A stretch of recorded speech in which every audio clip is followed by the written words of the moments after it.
Welcome to Table Talk, the place for deep conversations in the Geekverse. And trust me, when we tear into a subject, we go deep. I'm Heath, and I'll be your host.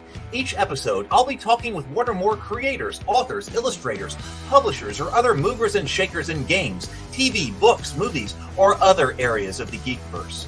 Regular guests include Douglas A. Burton, the author of Faraway Bird, a multi-award-winning historical fiction novel of the Byzantine Empress Theodora. He's also the author of the Heroine's Labyrinth, an alternative story structure to the hero's journey that often occurs in stories with feminine heroes. That structural framework frequently comes up in our analysis of story. Brianna da Silva, she's the director and co-writer of The Cultists, a Lovecraftian comedy mockumentary-style web show here on YouTube, and the author of The City of Reckoning, an epic fantasy novel of political intrigue, the ethics of war, and young love. Cameron Pasha is a screenwriter, director, novelist, and was a writer and producer on the series Kings, a producer on NBC's Bionic Woman, and a co-producer and writer for Sleeper Cell. He's also written for the CW series Nikita and Roswell, New Mexico. He's been breaking news from inside Lucasfilm, Disney, and Hollywood. His analysis and commentary have become very popular on YouTube. We regularly meet to discuss and analyze stories, and when we do, we dive into graduate-level seminars on story structure and writing. Come on in and let's go deep. And when I say we're going deep, I mean you'd better bring your hard suit. Other guests have included Lou Anders, the author of the Thrones and Bones fantasy novels Once Upon a Unicorn, the creator and publisher of the Norengard RPG, and the author of Star Wars: A Pirate's Price, the book that explains why the Millennium Falcon is on the planet Batu at Star Wars Galaxy's Edge. Mark Tassin, the creator of the World of Ataltis, head of Mechanical Muse, former director of the Gen Con Writers Symposium, and the head developer of the new Cool Name RPG.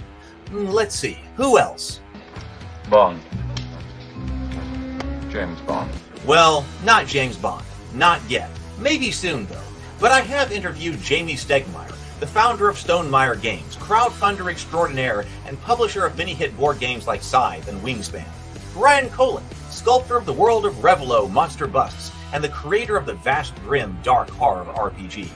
Ajit George, the Dungeons & Dragons author. We talked about game writing, education, and his contribution to Van Richter's Guide to Ravenloft, and the development of the Journeys to the Radiant Citadel. I am Hela, Odin's firstborn, commander of the legions of Asgard, the rightful heir to the throne, and the goddess of death. Well, actually, that interview got rather spicy, so I think I'd better just keep that one to myself. Kate Wilson, a YouTuber, actress, host, and prolific geek guru who's now working to make a new show dedicated to the world of tabletop gaming a reality.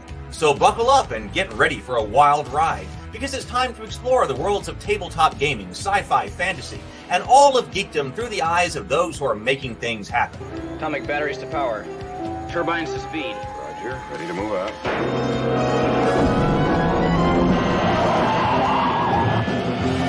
It's time for Table Talk.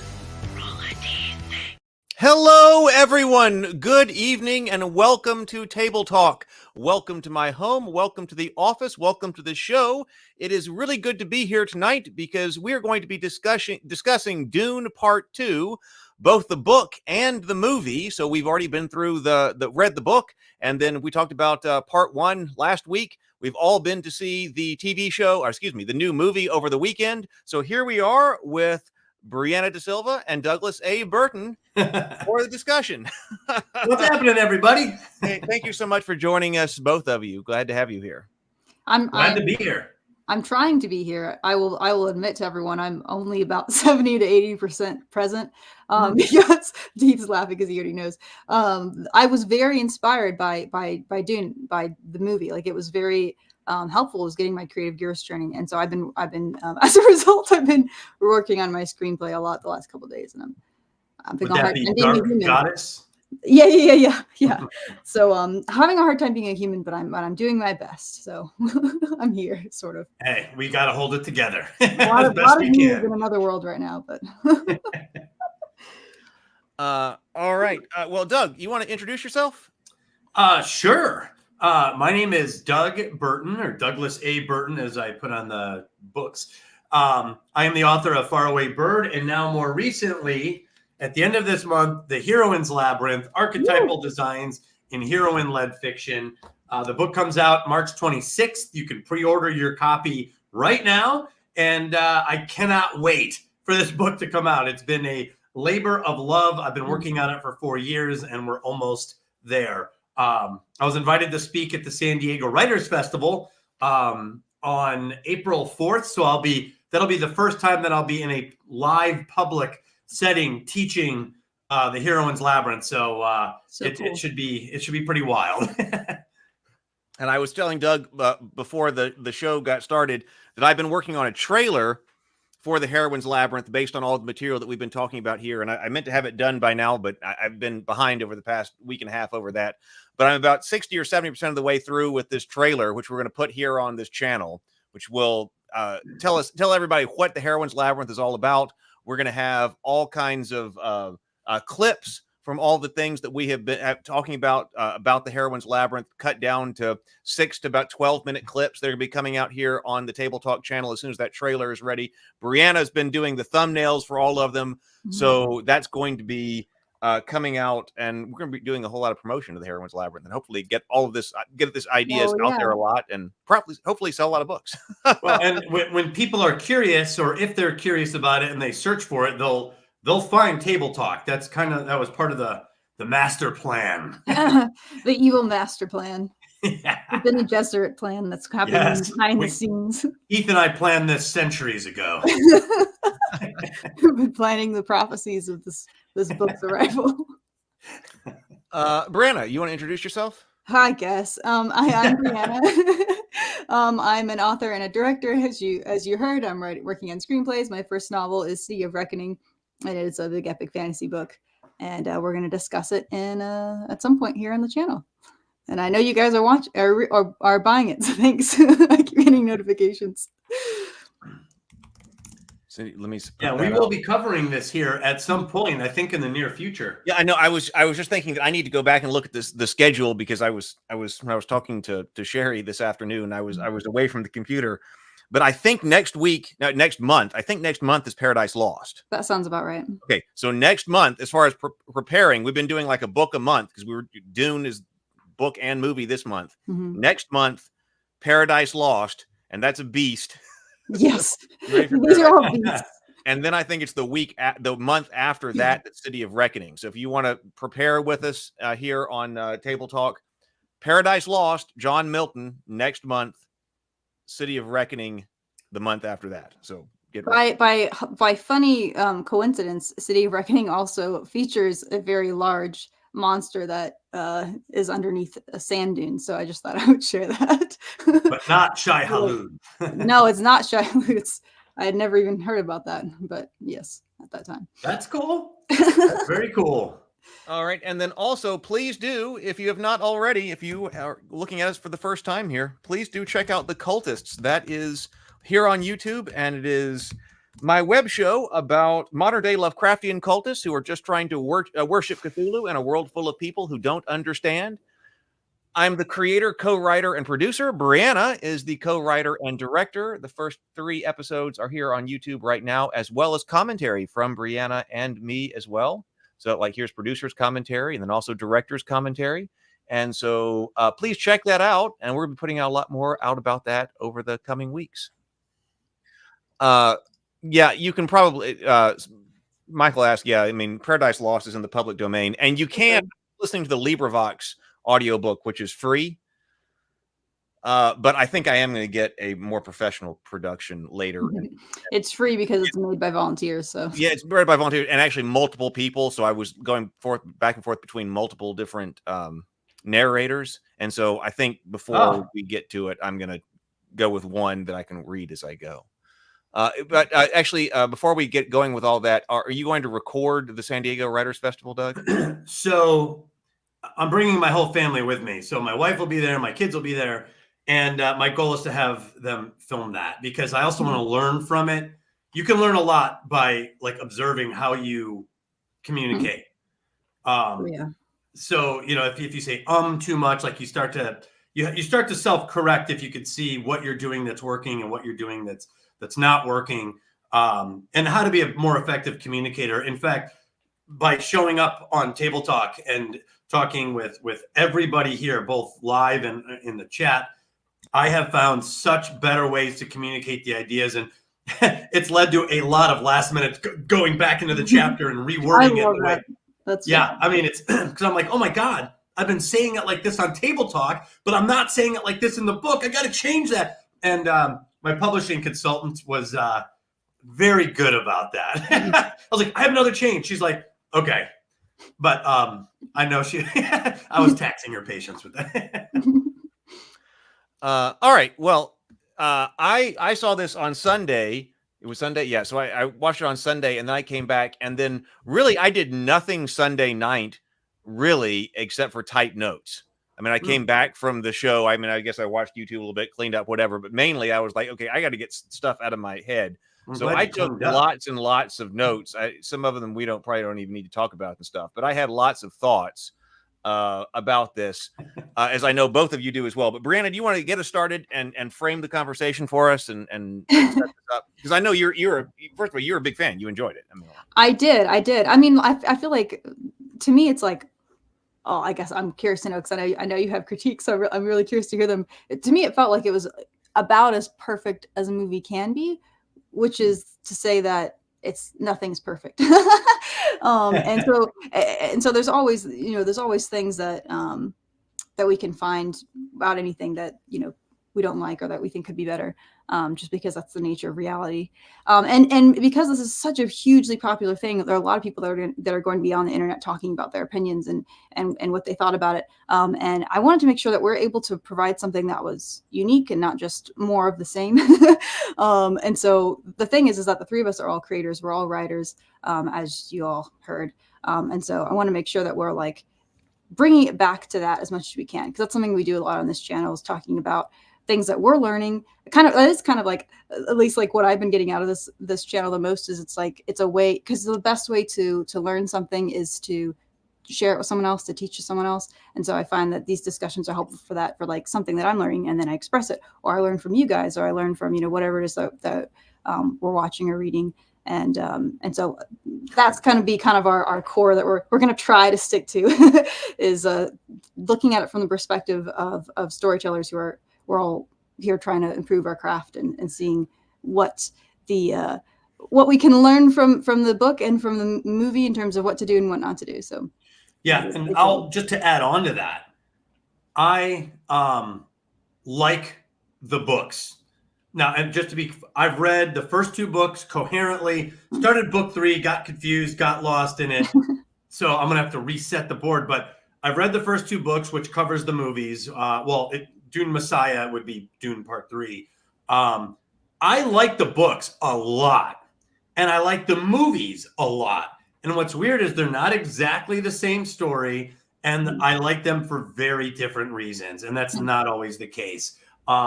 And I also want to put out there, this is an incomplete trilogy at minimum.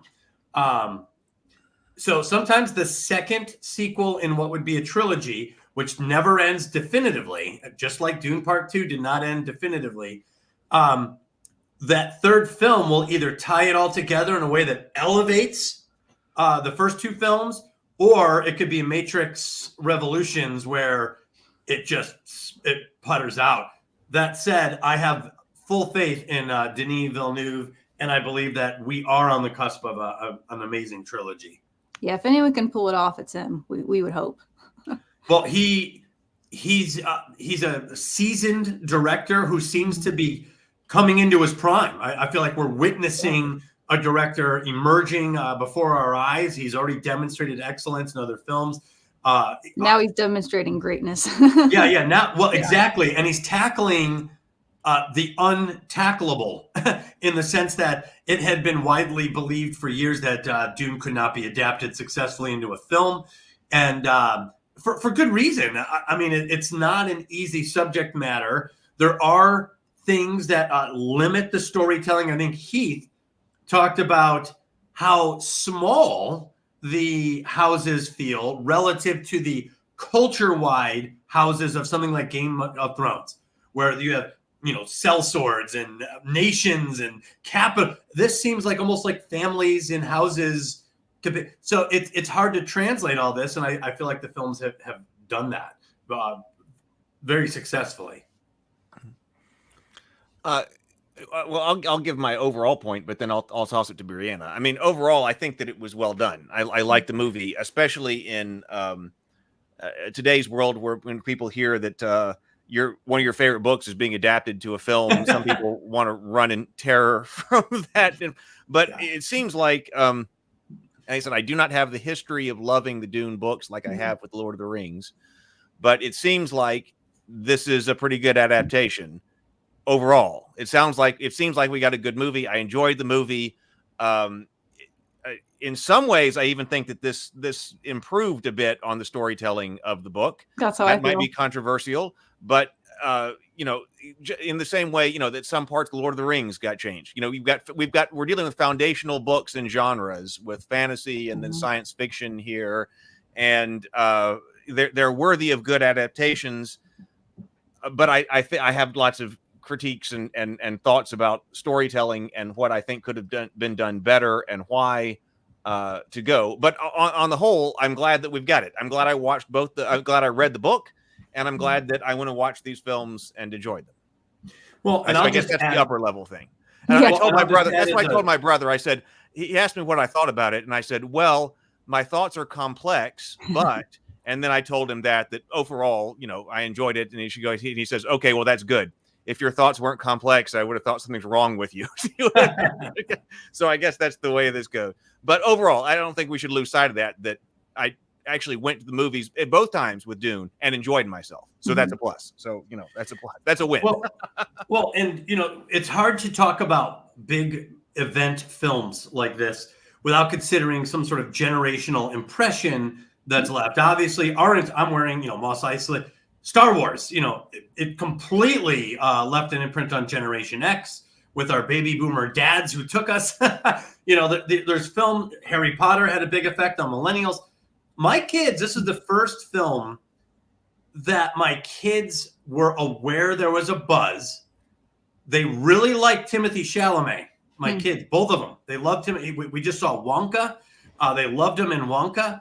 And we've seen Dune both at the theater and at the house. And at the time, they weren't too excited about that. But for Dune Part 2, they were very excited. So this is the first time they're like, we remember Dune 1. And now we want to see Dune 2. So to me, they're called Gen Alpha, at least for now, or Baby Zoomer. Oh, yeah. They're starting the alphabet over. Yeah. Or I like Zoomers better because they are the first Zoomer generation. But that's cute. Zoomers kind of a cute name. Well, I'm aware that this is a film they're going to remember. When they get older, they're going to be like, I remember Dune. Dune was a big movie. So this film, this trilogy, pending, has the chance to leave a big mark on my kids' generation, something where, the older generation embraces it and the younger generation, just like Star Wars. So there's that chance. He's got to park it with Part 3. But we're there. We're at this point where this is possible. Yeah, I guess my general thoughts on it all is to say that I liked the book, but I consider myself to be a really strong fan of these two movies. Like I think I talked about last time when we talked about Part 1, just the filmmaker side of it. I'm very inspired by just so many elements of how the movie was made. But yeah, I thoroughly enjoyed the second one more so than the first. There are a couple things that there were like kind of small minor complaints I had about the first that I felt like were fixed in the second one, which we'll talk about when we get into it. But yeah, I thoroughly enjoyed it. I have my little tweaks, but they feel to me like some of the things that I have to say feel more like personal preferences. They feel a little bit less like genuine objective critiques, but I can still frame them in storytelling terms. Well, I think that's important, and I think we mentioned that right before we went on that there is a balance between the objective analysis as best as you can based on the best practices of storytelling, best practices of filmmaking, and then there's a subjective element as well. So I do believe there are elements of art that can be objectively good or bad. And I do think a lot of it is subjectively good or bad. So I think it's good to have an objective framework to operate, because then you can analyze it on that. And then certain pieces of art break through all of that and still work. And that's still part of that objective analysis. Yeah, and I'll mention another thing too, because I definitely want to talk about the second half of the book today, because there are things in there that, like, I had things that I didn't like how they were handled, and they were handled a little bit differently in the movie, and there's also I also have some thoughts. I touched on this last week, but never got into it. Having to do with why sort of archetypically the story resonates. So I have some thoughts on that, or certain elements of why it resonates. And I'll add, because I'm just looking at the chat. Dune Part 3 isn't out yet. And I know this is it's Dune Messiah. It's not Dune Part 3. Well, Dune Messiah. That's true. That's true. It's not out yet. Not to be pedantic. So when a film leaves at Part 2, there's a natural sense of being unsatisfied because you did not get a resolution, and it kind of stops. And there's things like, in this case, I think specific to Dune, they change things from the book to the film. We don't, and there's some things that I'm like, I think that's a better idea. Other things I'm like, I'm not sure. So we're gonna find out by Part 3. Just like I think, Heath, you said Lord of the Rings, they changed stuff from Tolkien. And I remember when those films came out, there was a lot of dissatisfied discussion about, oh, Peter Jackson took this guy out, Tom Bombadil. He added too much of Lady Arwen. There's all of that has largely vanished because he delivered with Part 3 in such a decisive way that the changes now exist in the film version alone, and that film version stands on its own and stands the test of time, just like the book does. So whether or not the changes I'm just going to say I'm not positive whether the changes in Part 2 are all going to work, but I've thought about them, and I think I see what they're going to try to do. And Brianna and Heath, we could try to analyze it from a storyteller, from someone who's writing a story, what you think the changes were and why you think they were made and where you think they're going to go and whether we think they're going to work. Yeah, and I'll just say, like, that element of it being able to stand on its own, I think, is critical. Like, that's what you always have to remember, is that it's an adaptation, right? I know it's obvious, but it's like, we still feel like we need to remind people, especially who are really close fans of something. This is not your thing that you love just in a new medium. That's not possible to do. Like, you can't simply take a movie and take a book and turn it into a movie. That doesn't work. They're different mediums of storytelling. So you have a book that stands on its own, and then you need a movie that stands on its own. You're trying to honor the original source material as much as you can while still making the best movie that you can. And so that to me is the sign of a good adaptation, is that it works on its own. If the source material it came from was to be eliminated and never existed, it would still work, and vice versa. Well, do you know an example? I never really got into the Harry Potter books. I read the first book and then I saw the movie, and honestly, the movie was almost so perfectly adapted to the book, the first one, The Philosopher's Stone, that I was actually turned off by it. And I'm not even saying Harry Potter is bad. I've seen them with my kids now, and I appreciate what Harry Potter is.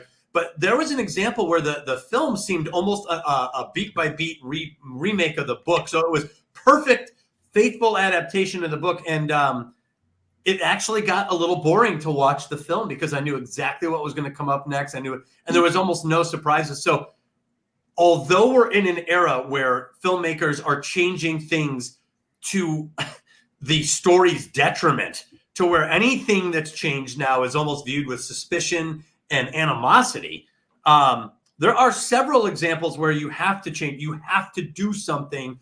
I think the key is you have to stay in the spirit of the story. And I think you have to stay in the brand in order to do it. You can't say the best Star Wars is something that's not Star Wars anymore. You just went off road and over a cliff because you got out of it. So I think Denis Villeneuve thus far has changed things and kept it fresh and interesting and unpredictable, and mostly succeeded in his efforts. All right. Well, Brianna, you want to get us started in the direction you think we should begin? Oh God. Well, I would ask you guys, do you want to talk more about the second half of the book first, or do we want to talk about the movie first, or just talk about a subject that relates to both? Because there's a lot of ways. I think it's probably by subject is better. Okay. Let's not try to go through one and then start from the beginning and go through it again. That works for me. All right. Oh God, where do we begin? Someone else needs to start off a subject. I wasn't prepared to answer this question. I was actually thinking in my head, we should probably consider and discuss maybe certain characters that are either comparable or how they're different in the film. Okay. And from a storyteller's perspective, not as a fan, do you think that worked? Was that a good decision? And why? The most obvious one is Chani. Chani. The biggest change. Okay, let's talk about her. Well, do you want me to start with that, or do you want to start with that, Doug? I'll be brief with it. Sure. I liked Chani better in the films. She was likable in the books, but I'm almost getting tired of saying the word agency. It almost seems overused, but she had more agency in Dune Part 2, a little bit more complex in her dichotomy attitude toward Paul. She seems to be personally falling in love with him, which is done much more. It was much more of a romantic escalation in the movie, I felt, where we felt the intimacy. We felt them getting a little closer. And then on the other half, she seems to be completely antithetical to Paul's destiny as the Messiah, the chosen one, so to say. So it's a much more nuanced in the film, and thus far, I think it was mostly successful. Yeah, there's a lot I could say about Chani. I guess there's multiple different angles of this. So for one, there was of course the issue where the cautionary tale aspect of the book is too subtle. Most people don't pick up on it. I don't think I would have picked up on it myself if I hadn't known going into it that it was there. And that was one of the things that Denny wanted to do was to make that theme, the original intent of Frank Herbert, more clear in the movie. And Chani is a large part of that. She is sort of the representation of that voice of reason. And I thought that was a good move. I really liked that. That helps add more of that sort of philosophical, argument, I guess you could say, like where you have in a story, you have two different characters, sometimes more than two, that have different beliefs. And that's the way to explore the theme of the story, right? It's like, let's have different characters that represent these different elements of this theme, and show how they make different decisions, and whether or not that they may literally argue about it with words too. So that was good. But also another element of this that I thought was really an interesting thing to note. So on this channel, we've had a lot of conversations about characters that go from like a hero to villain. I'll say more about this later. I just want to talk about it how it relates to Chani, because one of the things that we identified was that at least in the ones that we liked, there's often a voice of reason character that is there that kind of contrasts with the hero, as the hero is descending into a villain or whatever it is, that if you have your main character that's becoming worse in some way, less heroic, less admirable, that there's often this other character, and it's usually the love interest. Actually, I've yet to come into it and encounter a story where it wasn't the love interest. Although I guess maybe in Breaking Bad you could say the brother-in-law might hold that a little bit too.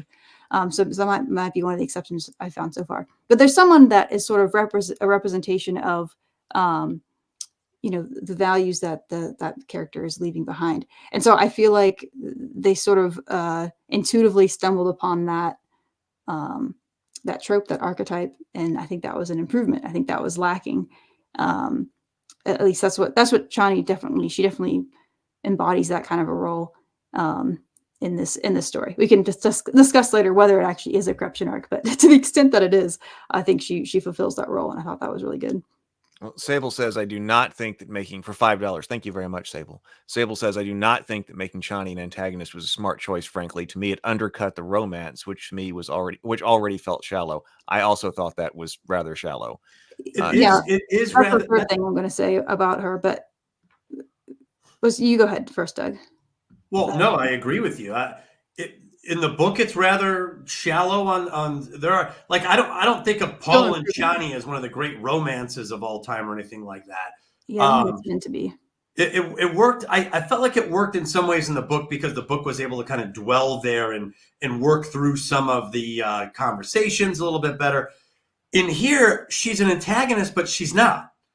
She kind of just brings up her disagreements, but she's not really openly challenging Paul that much. I don't remember her like seriously trying to thwart him at any time. She just seems to be like, I don't believe in you. Yeah, she's not an antagonist. I wouldn't call her that at all. I would say I prefer the term voice of reason to describe her, because she is disagreeing with his negative traits, right? Like she kind of represents the more heroic aspects of him that he should hold on to, because he agrees with her at the beginning, right? Like at first he's very skeptical of this messianic role and all this stuff, and so she represents what he moves away from. Like that's how I see it from a storytelling perspective. You see that like the love interest in The Godfather. I forgot her name. I can't think of her name right now, but she fulfills that kind of a role. And so I think she's kind of doing that in this story. But you needed that. You needed someone in the story who was going to be calling that out. And I think that it works really well for that to be a love interest, because it's someone who knows them the most. It's someone that's very close, someone that's very intimate. And it makes their disagreements like have that much more heft because it's coming from a place of care. It's not coming from a place of antagonism. It's not coming from a place of like wanting to attack the other person. It's like, I care about you, so don't do this. And a lot of great characters always have a voice of caution. Are you sure you're not going too far? Are we sure we want to do that? So even in Godfather, although it wasn't a woman, Consigliere, Tom Hagen, there's always that sort of advisor, and Chani plays that role in this.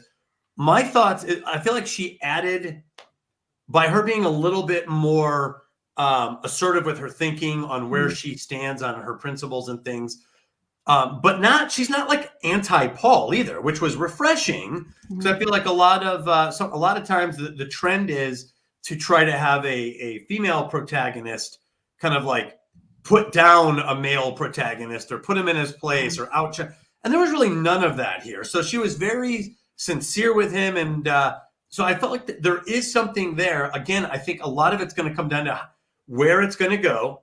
Can the director, can the storyteller elevate this in the climactic third film? And how's it going to play out? Is she going to follow him when he starts going into Messiah territory for real? Because we already saw in this one how unsure that this is a good idea she is. It really made me respect her. Sorry, you go ahead. I was going to say that I did not buy the romance between these two. I did not feel any kind of chemistry between them. I didn't feel this was going on. And once again, I felt like it was something that was done, that had an idea there that was done better later, because in the book, and then that line was also there in the movie, where Jessica, his mother, is like, you have to save your hand. I mean, you have to save your marriage for a political alliance, because you're the Duke now. You can't marry for love. Like you need a political alliance. And when that came up in the book, I was like, aha, we have a major plot point right here, that, he's going to fall in love with this native girl and want to marry her. And that's going to screw up some type of political marriage that he could be making later or whatever. But as it turns out in the book, that becomes a non-issue, because he's able to do both at the end. I can marry the princess and I can take my lover as a concubine. I get everything. There's no problem there at all. The author. Yeah, I know. This is one of those things like when the author's like, now that could be a major point of conflict, but no. Let's not do that. There'll be no. Yeah, see, I appreciate that they made that like a choice more so in the movie, where she was like, no. They still had they still brought that up with Jessica saying that, but then it's not like he decided to go with Chani and screwed up his marriage with the princess or anything like that. So that's another situation. I feel like that's exactly what George R. R. Martin must have been reading when he went, what if you actually made that a significant part of the story? Because that's what Robb does. That we see that played out exactly in a Game of Thrones. Talisa? Robb is the king, and he's got to make a political marriage, and his mother tells him, you can't marry for love, you have to have a political marriage. And then he gets wounded, and he falls in love with the hot chick or whatever and marries her. And then that does screw up the politics, and then he dies because of it. And so I feel like in that case, that's another situation where you're like, George R. R. Martin looked at that and went, yeah, we could actually make that meaningful to the plot. And that's a better story than the one that I think that was presented between Paul and Chani. Well, oh, sorry, finish. Actually, I have what I'm going to come back to Chani later because I have what should have happened to her at the end of the story. But it's how I fix the end of the story. And it has to do with her. And it's something else should have happened to her. Because the way I see it is it's for the movie anyway, these two characters are like two different aspects. They represent two different aspects of Paul. And so for him, for Princess Irulan, she's the world of power, the things that he said earlier he wasn't going to go after. And then Chani is his more humble side. It's some of his humbler values, I suppose. And so for him to go with Princess Irulan and become the emperor and all this stuff, and then for Chani to leave, I think that is I like that as an expression of the theme. But I do agree, and it's interesting to hear you say this, Heath, because I haven't found very many people that agree with this. But I also wasn't satisfied with the romance. I felt like it was almost there, but for me, I think it needed like at least one more scene to show their connection, like before they fell in love. Like that would have made it work more for me, because you see their connection after they've already fallen in love, but I needed that to be a little bit more earned for me. Well, yeah, they need a little bit more conflict with each other. Well, I think the opposite. Like, I mean, maybe there's some of that too, but like. I don't like it. Doesn't take a lot. Sometimes when you're watching like a romance movie or reading a romance novel, which I guess I don't do a lot of, but I've noticed that when I have, I'll pay attention to the ones if it really like moves me and really stirred and really rooting for the characters. It's not how much time we see with each other; it's how that time is spent. There's something that like it could be a moment of vulnerability between them. It could be a moment of one of them showing that they have some sort of value that the other, like a moral value that's really important to the other person. It could be some sort of need that is being met by the other person, like something like that, where you have that sort of a moment of connection. Really, it's not like that's necessary in any kind of romance. It's funny because I was mentioning this to my sister-in-law, and she was like, yeah, but some romances it's not that deep. It's like you're hanging out with someone and you're attracted to each other, you like each other, and then it works out. I was like, yeah, in real life, but that's not the one you write about. But exactly, that's in a story. Like, I need to feel it. Like, I, as the audience member, I need to feel it, and in order to do that, you kind of have to go over the top a little bit sometimes to like tug on the heartstrings. So that's what I felt like would have fixed it for me anyway, is to have at least one more scene at the beginning to show why these two are drawn to each other beyond just, simple attraction. Like, I needed this, because like she said, there's a little bit of telling and not showing, where she said something about like how to her friend Chani was like, yeah, he's not like other foreigners, he's sincere, or something like that. It's like, I didn't need to hear her say that. I wanted to see a moment of him being sincere to her, like something like that. And that would have fixed it for me. Sable has this for $10 right here, and we can talk about this as the next thing if we want. That also, the second half of the book takes place over more than 2 years. The film compresses it into less than 9 months. There's no time for relationships to grow or breathe naturally, including Chani. Mm-hmm. But so we did skip the time skip. We skipped the time skip. Yep. Yes, and it's interesting because I think they did that to solve a different problem, which is the weirdness of the sister. The weirdness of, right. Yes. The weird toddler who comes in. That I did not like in the book. It was supposed to be unsettling, but it was actually so goofy to me. Like having this little 2-year-old that is, super intelligent. It was weird. And so I think by keeping her in the womb that whole time, they were trying to fix that tonal issue. Well, it was which I still think weird, worked. Lady Jessica's It was talking weird. to herself. It was weird, but it was weird in the right kind of a way. It was weird in that sort of like creepy, unsettling, like how is this infant able to have these conversations? But because it's implied, like if we were to actually see an infant having these conversations, that would be funny. It wouldn't really be unsettling. But it would have been very difficult to do in a serious, unsettling way. Exactly. Well, you'd have to almost find the perfect actress. You'd have to find, I think this is an issue. You'd have to find someone who looks 4 or 5 years old who can deliver. I think, like, remember Game of Thrones, Lady Mormont? How lucky did they get that they found a maybe 11-year-old girl who could talk tough in the council of like men, kind of thing. They got lucky with her, and she did a good job there. But you're not going to find that with a 4-year-old. I just don't think we are. Yeah. Exactly. Not only that, and she's a murderer. She kills the Baron in the story. She's the one who kills him, which has long-term effects for her. She kind of absorbs over the book. She absorbs the Baron's consciousness, and he kind of haunts her. So that's all going to go out the window. That can't really, unless they figure out some other way to do it. But so I think it's also from a director's point of view, you would have to convince parents to have their 4 or 5-year-old deliver these high-powered lines and then murder a major character at the end. So I bet that just from the Hollywood point of view, they were like, can we rethink this? There's something else we could do here. Well, and also the time skip to me in the book when I was like, oh, because again, I kept thinking over and over in the book that something's about to happen. And then it would not, it would not show it to you. And I thought, oh, we're about to see some stuff with, him being the guerrilla fighter and all of that. And then once you get to that point, they're like, time skip. Okay, now I've done all of that. And I was telling my brother that, like, I bet that in the TV, in the movie, they're actually going to put the camera on more of the things that are happening, because everybody always says, oh, that's not what Dune is about. It's not about action sequences, and it's not about, I said, but in today's movie adaptation, I bet they will show you things. And so that's why that's another reason to not go with the time skip. But that's just Dune is about those things. The author chose to move his lens elsewhere. And Denis Villeneuve decided to move his lens outside the walls and let's see some of that uprising. And I think that's the right call. In fact, I'm shocked. I remember the first time I read Dune, I was shocked at how much the author skipped. I was like, oh my God, this like major battle gets no narrate, like nothing.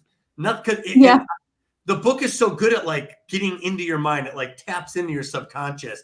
That's why I love reading it, because you're alone when you read. So the text almost captures that cerebral loneliness in the way it wanders around and gives you all these high concept, high consciousness ideas. I love that. But it did miss that more visceral material, It's not that kind of a book. Right. It's not that kind of a book, but it is still that kind of a story. Yeah.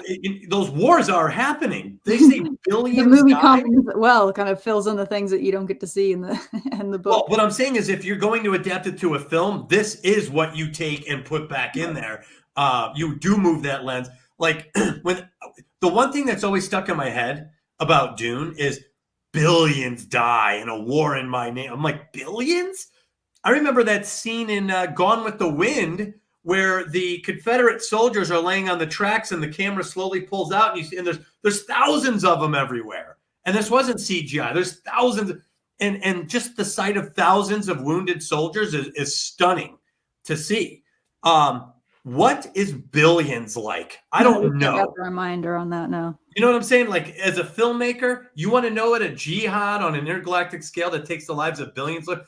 I'm gonna try to deliver something to capture that. It'd be very difficult, but I mean, if you want to tackle that material, you got the opportunity to try. Well, but also it seems like that's one of that's just told. It's not even in the books. It's not shown, and it's one of those things that, well, hey, if I just tell you that 91 billion people die, how bad do you feel? And we're going, I'm not sure, because it's really even difficult for me to understand 91 billion people. Right. And is that a lot of people or is that a small number of people? Is that like 25% of the galactic population, or like 0.5% of the galactic? Well, Joseph Stalin how many has that planets? great quote. Is that like what's the population of the planet? Like, I don't know. It's very difficult for me to get did that bring the entire galaxy to a halt? Did they keep going? Like, it's well, that's probably why the author skipped it. But well, I'm saying that's pretty. Like, we've talked about how, therefore, what you do is you make it personal. We've talked about, it seems to be that we can raise the stakes here. Wait a minute. Raise the scope versus raising the stakes. Mm-hmm.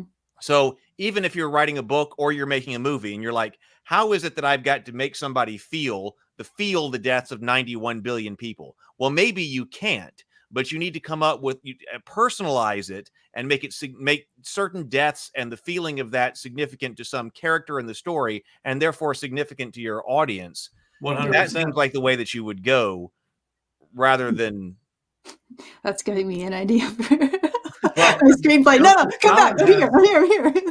And I'm butchering the quote, but he says, if I tell you that I killed 30 people today, that's a massacre. That's a horror.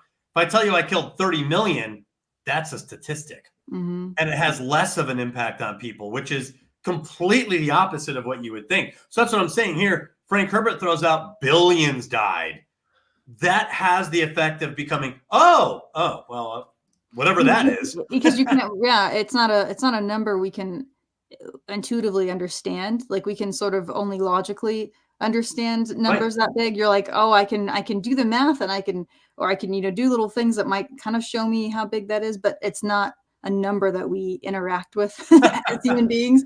So it's just but that's what's about to happen. That's where this is going at the end. And to go back to H2 said something hysterical. Oh, wait. By the way, Stalin was also a psychopath. I just want to go back to he was, but that statement tends to carry some weight in the idea that sometimes statistics don't reach people the way personal details do. I think Brianna, was it you or was it Heath that just said, if you want to capture it, you have to make it. I think that was Heath, right? Yeah, that was what Heath just said. Yeah, you got to make it personal, because otherwise it is just a stat. And oddly, human beings have a tough time processing stats of such magnitude.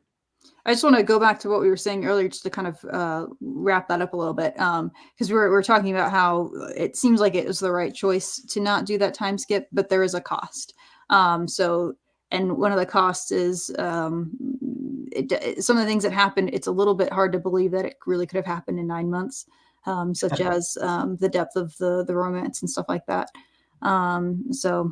But it is nothing is perfect. Like, I feel like it kind of comes back to that. Like, there's no perfect way to adapt a book to a movie, but I still think that they made the right choice. Well, I don't understand why you need more time for it to have a deep romance. I guess maybe not for the romance. That's true. Because I think it's how it's captured, and the way it's captured in Dune 1 and 2 is thin. So they just weren't quite able to nail that down in the way that people usually like. Usually there's a progression that feels very natural and believable. And by the way, in a lot of stories where there's a relationship, there's a lot of things preventing it. This seems they just became like a Fremen power couple. And there's almost no resistance to it from inside the Fremen. The more hindrances you put on relationships, the more we start to really pull for it. That's a good point. Just lack that. That's a good point. That's another thing that could have been added in to make that feel more. Mm-hmm. I was going to say, love at first sight is the thing. You can definitely have love at first sight, and you can definitely put that in a film, in a movie. And so I don't necessarily think you have to have 3 years of romance in a movie in order to have a deep romance. No, I definitely show a powerful romance that results as a love at first sight. And it's not like that was in this movie either. I think that critique maybe my sister-in-law Emma was bringing this up, that because I've been discussing this with some of my siblings, that it's more just like the ideas of how much the legend of him spread and how people had come to know of his name and all this impact that happening in just 9 months felt a little bit less believable than if it had happened in 2 years. In 2 years, that seems like plenty of time. But these are kind of minor things. I feel like overall, I think that's worth avoiding the weirdness of 2-year-old, the weird 2-year-old situation. Yeah. So, in my Well, opinion. and I'll say this too: as thin as Paul and Chiani were, I still think the relationship is functional Oh yeah. enough to serve the story. It still is just enough to move through the story at a level that I can accept to go through this story. It's not like Anakin and Padme, Yeah. where I was like, I hate everything about it. You know, yeah, like it works. But it could have been more powerful if they'd employed some of the things that we mentioned, or something Right. similar to that, just to make that emotional gut punch stronger. It could have been, but I agree with you. I still think it works, and it's certainly a big improvement from the book, because there is no romance. The book is just like, and they fell in love, and you just have to believe. Yeah, in fact, I remember the first time I read the book, I was a little disappointed because I had heard so much about Paul and Chani, and while I was reading it, I was like, man, there's not that much here. I thought this was like one of the great epic sci-fi. I don't know if there is such a thing, but like is this one of the great, story romances? I was like, I don't think so. All right, what's it? Well, maybe Michael, you needed better acting in it too. All right, what's next, Brianna? Oh, well, there are other. Doug was talking about characters. Do we want to go to a different character now? Talk about differences between them, or I think just talk thematically. What's the next essential thing? Well, I mean, talking about, to me, a natural place to go next, which is one of the big things, you might as well go ahead and tackle it, has to do with Paul, and the question of, should we see this as a corruption arc, and what kind of arc, if any, did he have? And just talking about him as this tragic figure. Would you guys like to talk about that one next? Because that's a big one. Well, I feel like that's incomplete until we get to Dune Messiah. Sure. Because all we really get in both Dune and Dune Part 2 are reactions, mainly from Chiani and Lady Jessica, of, ooh, I don't know about that. I don't know if I'm on board with it. That's pretty much all we get. That there's some like concern shown from other characters that Paul might be more dangerous. However, the film still portrays him rather heroically. So, it's hard to say at this stage, in terms of the film version, whether Paul's a tragic character or if they're going to capture that as a tragedy. I think the films are trying harder to nudge us in that direction. Hence the reactions like, oh, I don't know, man. This could be dangerous. The films are trying to set that up. And I feel like they're trying consciously to build that direction, whereas the books kind of ended up there, I guess you could say. I really want to know what you think, Heath. I would have doubled and tripled down on that and a lot of these other things that was supposed to be about. So if he's supposed to really turn, because he does have one line, and I want to talk later about things that started to come up in this half, which should have come up much earlier, even in the first in the first movie, that should have come up once much earlier, and I think would have strengthened the story. But Jessica's like, your father doesn't believe in revenge, and he's like, well, I do. But I believe he only said that once. But I was like, I would have shown that becoming to increasingly dominate his thought. And or have him express the opposite at some point to show a character change. Just to say that he doesn't care about revenge. Yeah, or that like he's opposed to it, and then he changes his mind, and then changes his mind to care about revenge or something. Right? Yes. So he only says that once. So I would have I wrote several things to triple and double down on. That one I would have doubled down on, and I would have done more montages with him in battle, and you could have shown him getting increasingly more brutal, or things like that. So people have talked about the idea about this character being one. Yeah, you're talking about not a hero in the book, and you thought that may have been understated, and Herbert thought that as well later on, apparently. That it's much better done in this movie. But I still would have gone even further. I still would have gone even further with that. If Jessica is going to be promoting his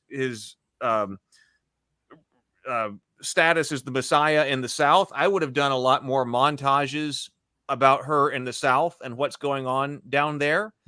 I certainly, even in the book, I said, when you're talking about his reputation and stuff that's spreading throughout the empire, I would have had a lot more montages, scenes that had to do with the disruption of the spice and the effect that that's having in the galaxy, and why this is really disturbing the Emperor. We'll talk about this later, but ultimately the Emperor himself is going to this planet.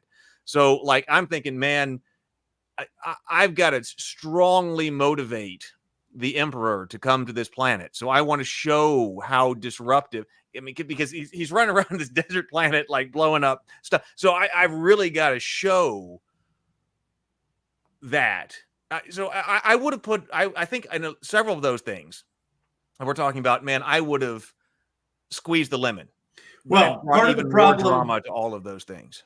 Part of the problem in what's missing in the films for what you're talking about, Denis Villeneuve does not seem very intent on the guild, the spacing guild. No, they were definitely dropped from this. Yeah. So, and that's a major motivating factor for the entire Dune universe, is that guild. They're very powerful. They're on par with the other powerful houses, and they're mysterious. And they're like, I remember the first time I read them, I was so intrigued by these guys. They're like barely human anymore. They're genetically, they're really out adrift. But none of that's really addressed in this. And if you wanted, even the old 1984 film had the Spacing Guild in its total weirdness, 1984 level movie ability. They had them in there, and they demonstrated the needs and the motivations of the Spacing Guild, and why the Spacing Guild was able to put pressure on the House Harkonnen or Fenrig or any of the other houses. But none of that was in here. So the films really focus on the political triangle between House Harkonnen, House Atreides, and the Emperor. That seems to be where they try to generate all of the Bene Gesserit too, obviously. And the Bene Gesserit movie. Yeah. I think the Bene Gesserits are actually what he chose to focus on and emphasize. Yeah. So rather than cool. Bene Gesserit Spacing Guild, they got dropped. The Mentats really got dropped too. Yep. I mean, there was the Mentat briefly in the first movie, but it didn't. But there were no other Mentats. Even a 3-hour movie. So they had. I understand why you have to choose what to focus on. I don't know. I think I would have tried to keep Thurfer Hawat in the film. Because let me tell you this, Dune, from my perspective, one of the most fascinating elements of Dune are the different, almost factional, psychological, like, schools. Mm-hmm. You've got the Mentat, you've got the Bene Gesserit, and it's all about, like, programming the mind, and, the Sapo drink, and, they chew it. Like, there's all these different, like, fields you can get into. And in Dune, they're so evolved that it's almost like you've programmed the human mind to do different things. And I love that. So when you remove one of those, especially when they're part of the plot, I think you weaken the world building just a little bit. Yeah. I wonder if they're like how possible it is or what it is that I wonder what that like was like creatively in choosing, okay, we're taking this out and it's so that we can have this in here. Yeah. To know what that was like. I think based on, I'm going to have to guess at what the director was thinking. I'm going to say point of view. And I think from the point of view of I think he focused a lot in this film on Chani and Lady Jessica and Paul. And I think Thurfer Hawat just wasn't essential to those points of view in terms of telling the story from those three. So a lot of it just vanished. In the book, I was expecting a lot more out of that too. That's another point that I was like expecting something really to come from in the book, because Thurfer is captured and he's being slowly poisoned by the Baron and all of this and all of that's going on. I'm like, oh man, and I was thinking, oh, here's a really crunchy bit that we're going to get in here, a lemon to squeeze that he's being tortured or whatever. But that doesn't really do anything in the book. I mean, that never really pays off. So I can see when you're like, okay, now I'm sure somebody in the comments will say otherwise, because I think that had something to do with, like, wasn't it Thurfear who was trying to coordinate the slave? The Chom isn't even mentioned. I was thinking about Chom, was mentioned that one a second ago, but on the whole, that didn't do anything, so you drop it. Yeah, it says something that they were able to drop it and doesn't really make that much of a difference. I had forgotten about him being in the movie until after I was driving back home and went, hey, wait a minute, they didn't put him back in. So you completely could drop him, and I didn't even notice while I was watching the movie, which is a shame. But there's a lot going on in the books, so there is that, which is fine because it's a book. But this is a movie. I'll go ahead and talk about my thoughts with his journey, and I'll frame it to like why I was drawn to it. I think I talked about this last week, but for the sake of anyone who wasn't here, as we've talked about many times before, Heath and I are both working on Corruption Arc stories, so we just happen to be really interested in that. That's the one that my screenplay that I'm editing today. And so I've always had this sort of very specific craving that I haven't been able to find anywhere, which is to have, like, backtrack a little bit more. So every good hero, I think, tends to have, there's something about them that there's like a dark side to them. And that is because there's a dark side to every human being, and there's nothing abnormal about that, right? But to be a really strong, admirable hero, often there's this integration of that darkness that is used for good. I think about Luke Skywalker as a great example of this, where he's kind of tempted by the dark side, but he ultimately chooses not to give in. And so I was always like, oh, okay, well, there's that potential. What if you had your hero that doesn't do that? Your hero that then makes the wrong choices, then eventually becomes that kind of a villain. And so I was not finding that anywhere. But when I realized that the Dune story had an element of this, I was like, oh my goodness, does it exist? Does the thing that I crave actually exist? Do I no longer have to write it? So no, Dune did not give me what I was craving. But I think the reason why is because it's not about that. Here's why. So I'll talk about the book first. In the book, he's, oh God, I'm going to try not to get the two confused, the book and the movie. But from what I recall, in the book, there's a lot of like, he keeps using this phrase, terrible purpose, he being Paul, where there's this future that he feels that he's trying to avoid. He actively is trying to avoid it. Like he wants, he sees this like terrible, jihad, all this war and violence that's going to happen, and he doesn't want that future to occur. And so he keeps trying to make these different decisions because he can kind of glimpse possible futures and different paths that he can take, and he's always trying to choose the ones that aren't going to take him there. But yet at the end, he still ends up going in that direction anyway. It's like, it feels very much like fate. It feels very much like he's just on this path and there's nothing he can do to escape it.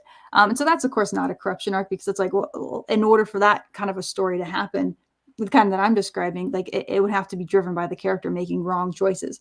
Whereas Paul is making, it seems to be, at least in Dune, I haven't read Dune side, but in Dune, it felt to me like he was always making the best decisions that he thought. And it was a lot like that in the movie too. It was a little bit different. I felt like there was a little, I felt like this Paul had a little bit more volition, but not a lot, because it was still like he was still being very much sort of pressured into this direction. And you could see, a similar thing, like he was having these visions of horror. He doesn't want that to occur. Until there's just this 180 flip when he goes and he takes the water of life, and all of a sudden he sees all this future, and then he becomes like one of the, he becomes part of this millennia old conspiracy, I guess you could say. Yeah. And he kind of accepts it. And which was very, very well effectively done by Timothée Chalamet. It was like a very disturbing performance, I found. Like, that was scary when he like embraced that role. There was a lot of power to that. But this isn't a story about a character making wrong decisions going in a certain way. I don't think the cautionary tale aspect of the book or the movie is about us saying, like, to look at Paul and not be him. I think, I'm just curious to see if you guys, the chat agrees with me. Interesting. I think we're supposed to look at the Fremen. We're supposed to not be the Fremen. Even though Paul's the main character, even though Paul's the one that we follow the whole time, the cautionary aspect isn't, don't be corrupted by power. It's watch out for charismatic leaders like this. And so, and what's crazy? Let me just finish my thought, because Sure. that is the focus. I don't necessarily see it as a flaw that Paul doesn't have these choices necessarily, even though that's what I wanted. I wanted him to be more of a character that was making these choices. But for the purpose of what I think the story is actually trying to speak on, it doesn't matter whether or not he is the one choosing this path. The fact is that he becomes this archetype. He does become this role, and that becomes, like, ultimately it's going to be the undoing. Like the Fremen fall for this, regardless of who's blame you. If you want to blame who you want to blame, I guess it's ultimately to the Bene Gesserits in general that you should blame.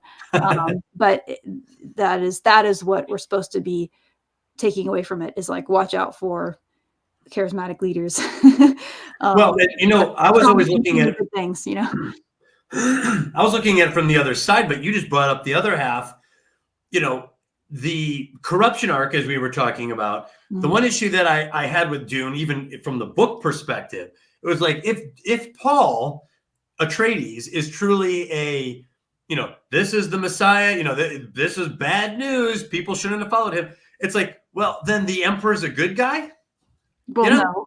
All these other houses are good things that he's fighting against. But now you brought up the other half of it, which is, so the Fremen are the bad guys because they're the ones who believed in it. So it's hard. No, they're not the bad guys. They're the tragic. They're just the tragic element of that, right? That, like, if it's captured. Well, again, they're right now. It was brought up with the victims, so they would be victims as well, Yes. because they were the victims of the Bene Gesserit, Mm-hmm. because the Bene Gesserit were the ones that seeded that prophecy among them that they exploited. Sable for $10 says Brianna's correct. Herbert stated that he believes superhero worship is dangerous and weakened humanity as a whole. The core theme of Dune is beware of heroes. They can be dangerous to your health. Yes, not be careful about what choices you make and don't fall or be tragic as a hero. Right? Yes. Well, then you do have to shift the perspective away from Paul and toward Chani and the Fremen. And we need to see the Fremen slaughtered. In my opinion, you need to see them slaughtered as they follow him off of a cliff. I mean, that's the tragedy. Right. If that's really the theme, then we need to see the Fremen be wiped out.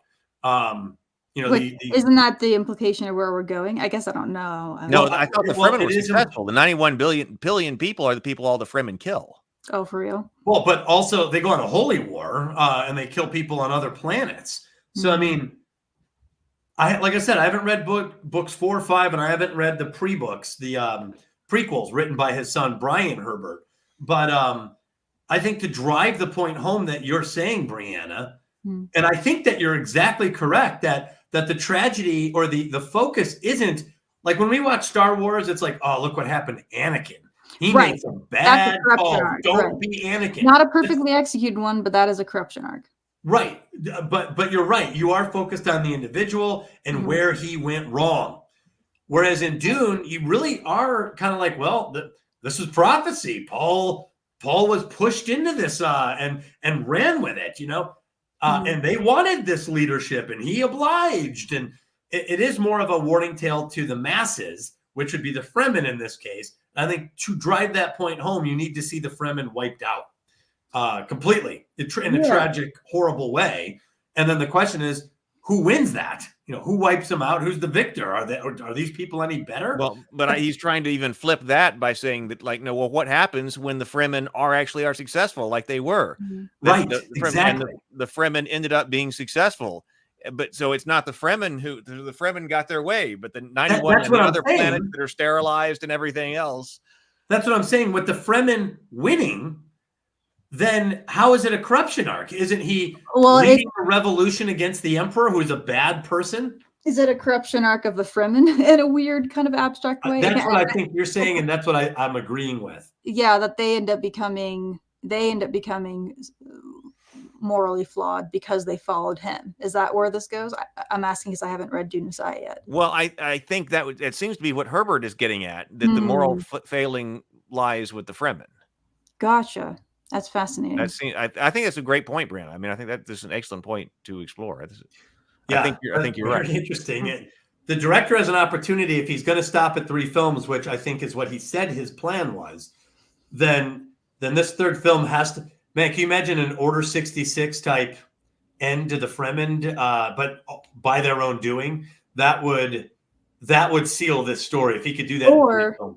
Or it's that they have a moment, not they, like collectively the Fremen, but some of the Fremen characters that we come to connect with should have a moment of self-revelation where they realize what they have become and what they have done while following this hero. That might accomplish that. And it doesn't necessarily have to be that they, are wiped out in the way that you said. It could be, if that is the intention, it's that they become corrupt, so to speak, if we're going to talk about it in like a storytelling sense, then that is what you would want to have, or at least that one of them does. Like, it could be Chani. Like, Chani realizes what they have become. If someone like that is able to look in horror and regret and all of this. The film may be trying to do that, because the film introduced something that's not in the books. This idea that the Southern Fremen are the fundamentalists. They're the wackos who believe in all this, not us Northern Fremen who are practical and grounded. So the film, that was not in the books. There was no divide between the North and South Fremen in a, like, they're the atheists and they're the fundamentalists. Like, that's kind of how the film is set up. But that was not in the books. So I like that, yeah. The film might be trying to have a self-corrective aspect from the non-believers. I think it's important in this story, like as we're talking about how it's supposed to be told, that the Fremen, now okay, we'll get to Druden Fuzz's comment in just a moment. Oh, are you drinking wine, Doug? What's that? Sorry, are you drinking wine? I am. That is fantastic. I so should am be doing that. What? I just poured a glass. So I'll be right back. That it's important that it wasn't an accident that the Fremen had this legend about Paul and his mother. Because I don't know if this is true or not, but you hear, at least in popular culture, that like the Aztecs had parts of their mythology about like a white man and some kind of clouds or something like that. And I don't remember all the details, but at least in popular culture, you have that. And then that got exploited by Cortez. Okay, so that would seem to be a situation where you have some type of accidental element of Aztec culture that gets exploited by Cortez. It would be a different story if the Fremen culture had some accidental. There we go. Cheers. Had an accidental element. There we go. Cheers to everybody. Had an accidental element in their culture that Paul and his mother had exploited. But that was deliberately done by the Bene Gesserit, so they were the victims right here. Well, that's what we're saying. The moral failing lies with Paul. Drudenfuzz says, but if he doesn't have free will and if he wasn't able to make bad decisions and the whole kind of thing, then nothing bad happened there. No moral failing happened there because he did what he was supposed to do. But the Fremen were victims. That's where I was going. Because they had been set up, and that somebody like Stilgar in the movie, like, he's in the wrong. Like, he's been exploited. He's been victimized. Yeah.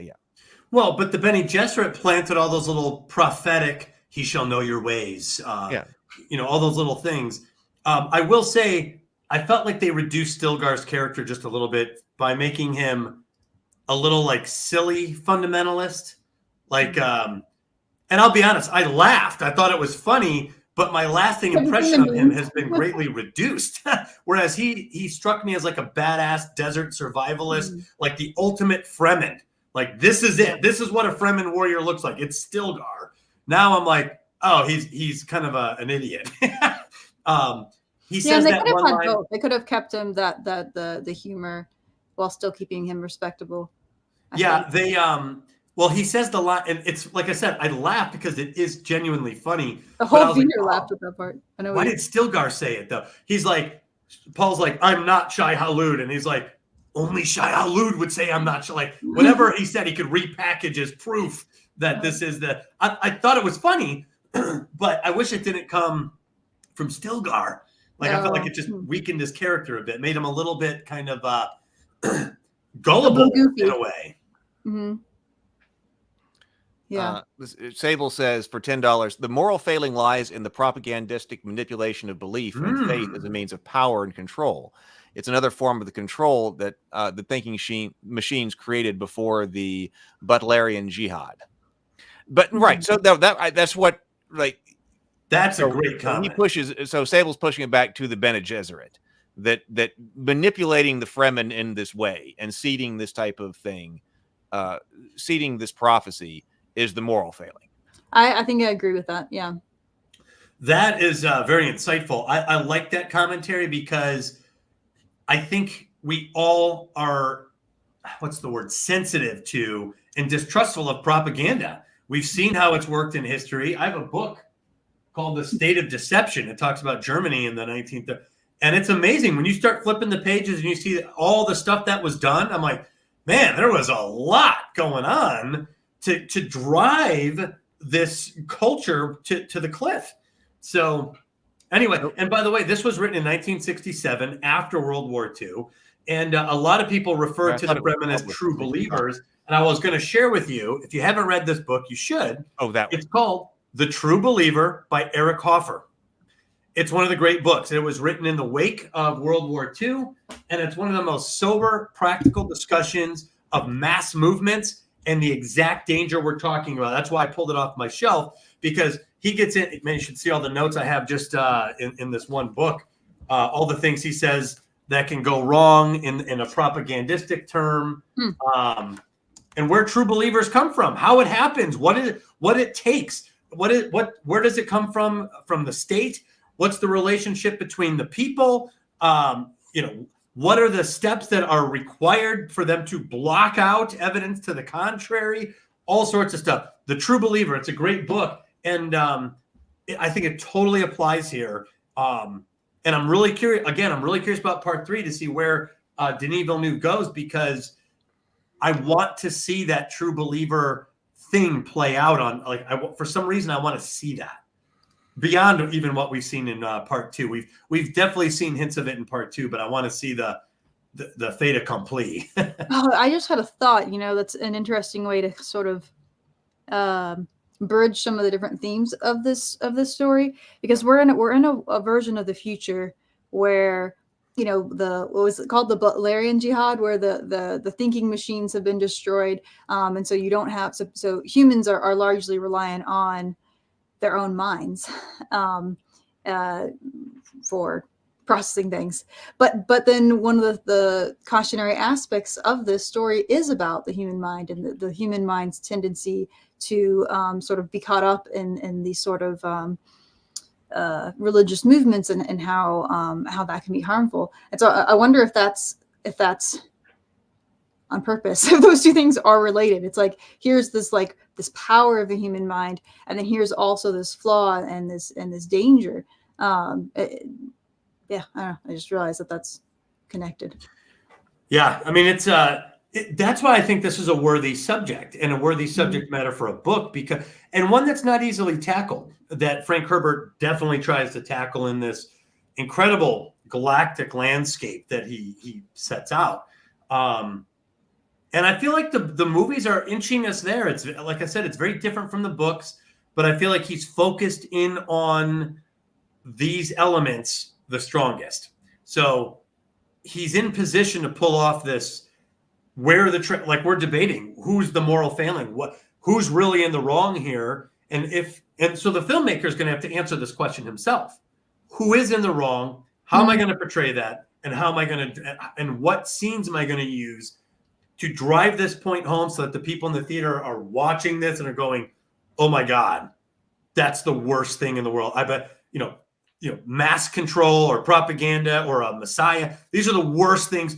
Like, you have a chance to drive that point home. Yeah. Oh, go ahead, Heath. No, I was going to change the topic. So go ahead. So was I. Okay. I was going to say what I've got a topic that I want to go to, which I've got several subtopics under, but are things that I think should have been changed that would improve the story structure of what we saw over these two films, and that I'm surprised in retrospect he didn't do. Which some of these are features of the book, but today I think you would have changed the book as well. So if you were able to redo the story in the movie, I think you would have changed. That's where I was going. But you want to go someplace else first, Brianna? Go for yours. Okay. One thing that I noticed. Okay, so I noticed that I thought there were several things that happened in this story that should have been set up better, particularly in the first half.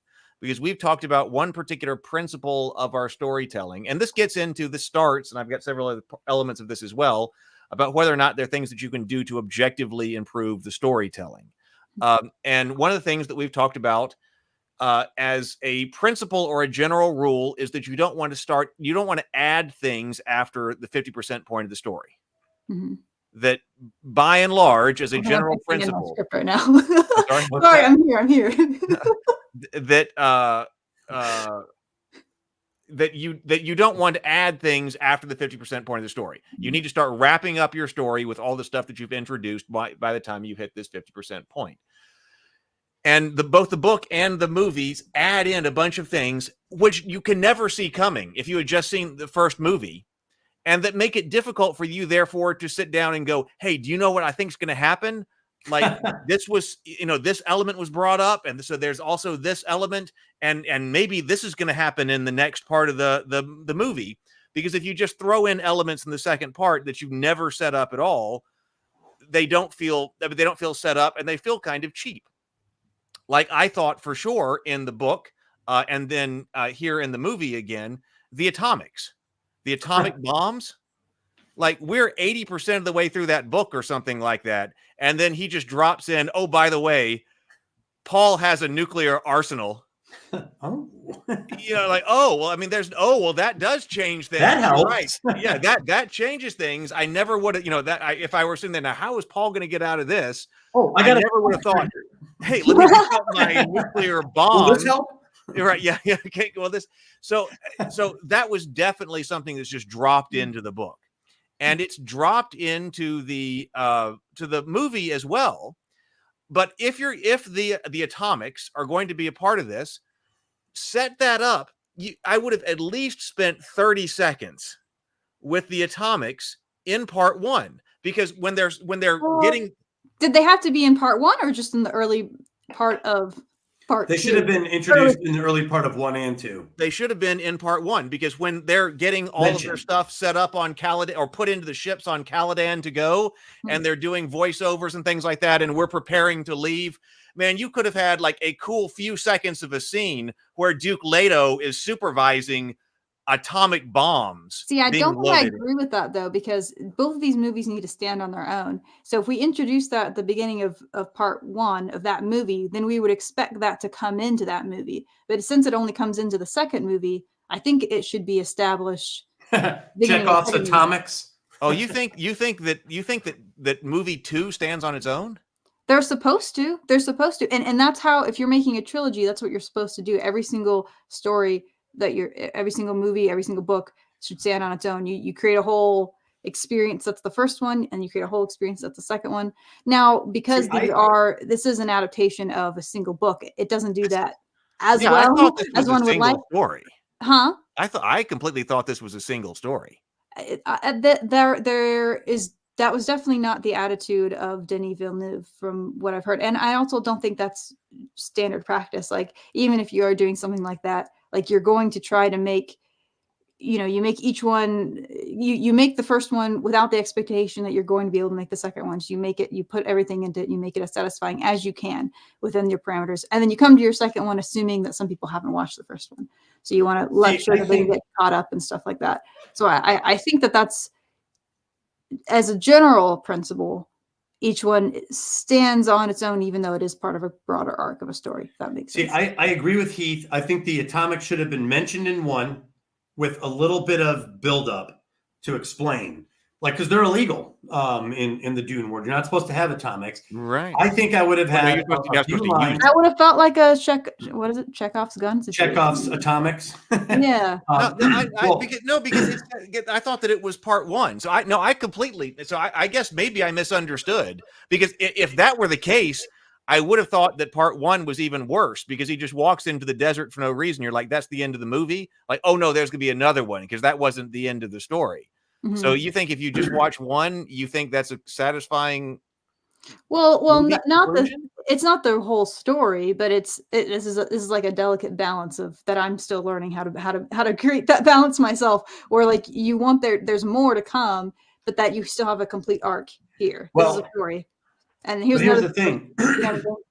The atomics affect the plot, pretty heavily. In fact, more so in the movies, because he uses atomics against the Great House, or in the books, actually, I think he does. But the atomics are pretty relevant to the plot. So I guess I agree with Heath. I would have mentioned when they were on Caladan, some comment to some advisor, hey, we're bringing atomics. These cannot be, no one can know about it. These are we're taking special care with the leave atomic cargo that we're bringing, and blend it and be like, we're taking atomics, we're taking these things, and we're going to take this just in case. And let Gurney be in, because Gurney's the one who ends up hiding him in that, because they just bring him in, they're hiding out there. So it needs to be Gurney that he's to say, sir, I've been taking care of, the special cargo, or the atomic. He needs to say that. That way, that Gurney's got him later on. Right. So in part 2, for the standalone effect, sometime early in the film, someone should say, like Lady Jessica, to whisper to Paul, what about those? What happened to the atomics? Well, no. And Paul said, I don't know. I don't know. They're lost. I think Gurney hid them. Or it could be the Baron, because the Baron would know that house has that. And so there needs to be some type of comment from the Baron. Or have an advisor come to the Baron and be like, we searched this place. And we cannot find a weapon of mass destruction. I that's a great solution. I like that one. Yeah, I like that one a lot, Heath. That's a good one. So put that in. I didn't think we were going to have Fade Raltha, even though those scenes were fantastic. But I was what's funny is, to your point earlier, when I was reading the book for the first time, I was stunned that Fade Raltha really comes in halfway through the story. I was like, but it is halfway through, because I did note that wasn't an important character, but it wasn't more than halfway through. That we met him around the halfway point. Right. And also 2 other characters that we don't actually meet until the end: the Emperor and Princess Irulan. Well, no, I think I was thinking specifically about Chani and Princess Irulan. Where both of those are really important characters that were introduced to the idea of them earlier on through the. In the book, it's through, of course, this visions of Chani. And then each chapter starts with some snippet of writing from the Princess Irulan. So the whole time I was reading it, I was like, who is this princess? I was trying to figure out, because I listened to her snippets. I was like, is she like his daughter, like Paul's daughter in the future? Is like, who is this? And then eventually it was towards the end, I was like, oh, wait, she's alive right now. Oh, he's going to marry her. And so I thought that was... I was thinking about that specific principle and how both of those characters, because if those 2 characters had just appeared when they appeared in this book, that would have felt weird, but because of how important they are. I think we're talking about 2 separate, just to be sure that I articulate what position I'm coming from, is that I was definitely taking part 1 and part 2, these 2 movies, as one single story. Yeah, I was making a comment about the book. Okay, so the first movie is 2 hours and 35 minutes. And then the second movie is 2 hours and 45 minutes or something like that. So halfway through this story is the end of the first movie. So Fade Raltha, to me, and the atomics and all of that, that's introduced deep into the second half of this story. I still don't agree on that, but this is kind of splitting hairs. Like, I feel like the way that I think it makes sense to apply that principle in this context is with each movie. In the book, and of course the book is one unit, but because they're 2 separate units, it's like, okay, we needed to introduce we need to introduce all these characters and everything before the halfway point of the movie.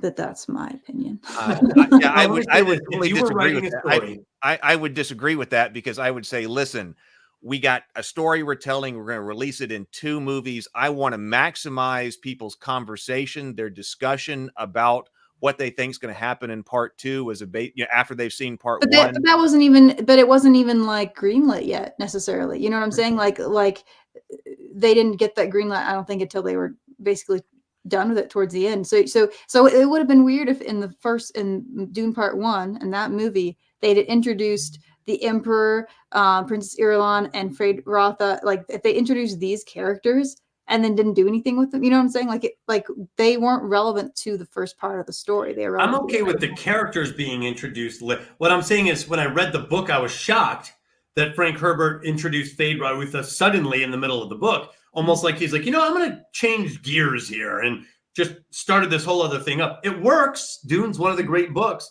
but I just remember from a writer, like you wouldn't want to do that. Like that's not usually how you would do it. And if I was reading a story or if I was reading a screenplay, let's say you gave me a screenplay or I gave you a screenplay, and Brianna, you're like, they have nuclear missiles? I'd be like, yeah. You're like, well, that one I agree with, but I still wouldn't put it in Dune Part 1. I put it at the beginning of Dune Part 2. Well, I would have a mention of maybe mention it. Like you could say something about don't say what they are, but say like, we're taking, like, I like the idea about them. Like you said something about like, I'm taking special care of whatever the special cargo, but you don't say what they are. That could be a little thing that could work.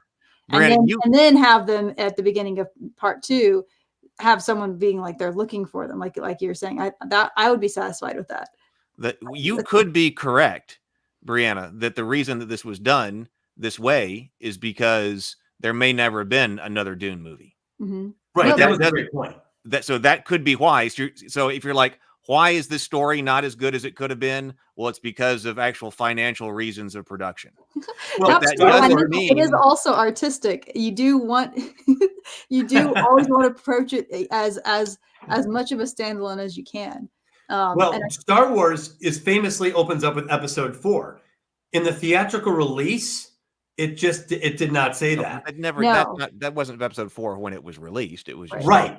Well, but they went back and added it right away once they saw the box office. So like, go ahead and we're going to do, go ahead and add the 4. But at first it wasn't there for that reason. And also Star Wars, and I'm sure people have talked about this, Obi-Wan says Vader killed your dad. They were very clear about that in Star Wars because they didn't know there was going to be a part 2. Once there was a part 2, they had to deal with some of the way they were boxed in the dialogue to greater or lesser effect. Okay, so maybe it's not important for me to talk about the other things then, because we have a disagreement on whether or not there's 2 standalone movies, which I don't think so, but we just have a disagreement on that. Oh, well, keep going. I think it's good to talk about it. Say it from your perspective, and then I've said my piece, so I thought that having Feyd Rautha show up, that Feyd Rautha, we just talked about that one, the Fremen prophecy. If they had actually motivated Paul's movement into the desert at the end of the movie, I think it would have been better, because we talked about that last time, that his mother's like, you need to get off planet and then you get to some other power base. And I'm thinking, yeah, that's exactly what he needs to do. He needs to get up. And he's like, no, I'm walking with the Fremen. And then later in this movie, they say, oh, I see that your Bene Gesserit have been at work here. If we had known that in movie 1, that he's got 2 choices. He can get off planet and try to set up a power base in space, but then he finds out, but actually Bene Gesserit prophecies are at work with the Fremen. I bet I can use that. I'm choosing Fremen. I think that was the intention, but that probably was not. Well, it was probably the intention, but I don't think that was ever actually in the movie, though. So the intention, that's not something that made it in the movie. And it should have been. That would have motivated his movement into the desert and made it be better, I believe. The idea that there are these more candidates out there, that needs to be the Kwisatz Haderach, the Kwisatz Haderach people. Why do you need that one earlier? Because we're setting up, this movie ended with this knife battle between 2 potentials. But I didn't care anything about that battle. I thought that was very weak. Because, really, I didn't feel that way at all. But the different viewers. Yeah, because like this character that he was fighting, Fade Ratha, wasn't introduced until late into the second movie. He wasn't around. He was the midpoint of the second movie. At the midpoint of the second movie, which from my perspective would be 75% of the way through this story. Gurney had a much more compelling and emotional thing because he's got the scar. He was there when the Robin guy had attacked, and then it's Gurney who has the really cool scenes where he's like, yes, this is my business. These people attacked my family. They gave me the scar. I'm here to kill Robin. And so I was like, man, this is a motivated guy. And that's why actually I thought it was awesome. And then he cut it short. But like when Rabin's going toward, I think it's the Thopter or something like that. And that Gurney wants to kill this guy because everything that's happened to him over by then almost 2 whole movies. Didn't the book not let him have his revenge? That was so unsatisfying. The book did not. I love that they let him do that in the movie. Yeah, and then they've got what you're talking about with the lighting when Gurney's walking up in silhouette with like fire behind him and stuff like that, and he's calling out to Rabin. I'm like, this is the climax of a movie. I really care about seeing Gurney get his revenge on Rabin. Whereas I didn't have any emotional attachment to having Paul kill Fade. That seemed like it was just brought to me. That seemed like it was brought in very late in the story to give him somebody to kill with a knife. I mean, in some ways, it probably was. Huh? But I think a couple things. One, oddly, this is going to be an odd comment from me. I think the name Fade Rautha sticks in the brain. I have never forgotten it. I have always loved that name. And the fact that he was just psychotic, brutal, gladiator mentality, he sticks. He kind of sticks in some way. But ultimately, I think he was kind of introduced late in the game to present a challenger. Yeah, and BGD mentions it too. He was supposed to be a kind of the dark version of shadowy reflection of Paul, right? Which is how he's presented here. Fade's presence is a degree of legerdemain that draws attention from Paul's underlying darkness. But if Paul's going to have this dark counter, the shadowy reflection, let's start that relationship early. I'm gonna make an alternative argument for that, but I want to come back to that when I talk about the structure of part 2. Well, there's always, I think, even Lou Anders talks about the bad example. So sometimes mirror image or shadow characters sometimes are there to show you what you could become especially in the political arena or I shouldn't say that, but the political world that Paul lives in. Regarding Fade Rautha and his gladiatorial stuff, I guess I'll put this comment in right here. To me, I was very surprised that this didn't change because in the book, this was very clear to me. My question was when I was reading that gladiatorial scene is why does Fade Rautha kill a nobody? I was very surprised that it was a nobody in the ring with him. Well, it was a guy from House Atreides. Yeah, it was like a foot soldier from House Atreides. It was like, oh yeah, it was like one of our soldiers we captured. So it was like a nobody from House Atreides. Like when I was reading that book, I thought that it was going to reveal that slave was Duncan Idaho. I was expecting something like that to happen too, yeah. And so I was really surprised that I was really surprised they didn't change that for the movie. They gave him it can't be Duncan Idaho. They did give him multiple, which was an improvement. They gave him multiple opponents, but because that way you could show visually that there was something wrong about the one that wasn't drugged. So that was a good move. Instead of just put Duncan Idaho in there with 2 other guys, because then you would have when Paul looks back, Duncan Idaho is fighting and the doors close. It looks like he's dying and the doors close. But then use the principle that unless you see a body, someone's not really dead. And then when you get to this gladiatorial scene and the doors open, see that it's Duncan Idaho who is coming out there. Then when Fade kills Duncan Idaho, then you know that Fade's a badass because Duncan Idaho is the guy who trained Paul. So the fact that Fade can kill an Atreides foot soldier doesn't make him scary. But you can't have it. It can't be Duncan Idaho. That's in another book. I'm just talking about for this story right here. So I don't know how it deals with book 4 or book 5 or whatever.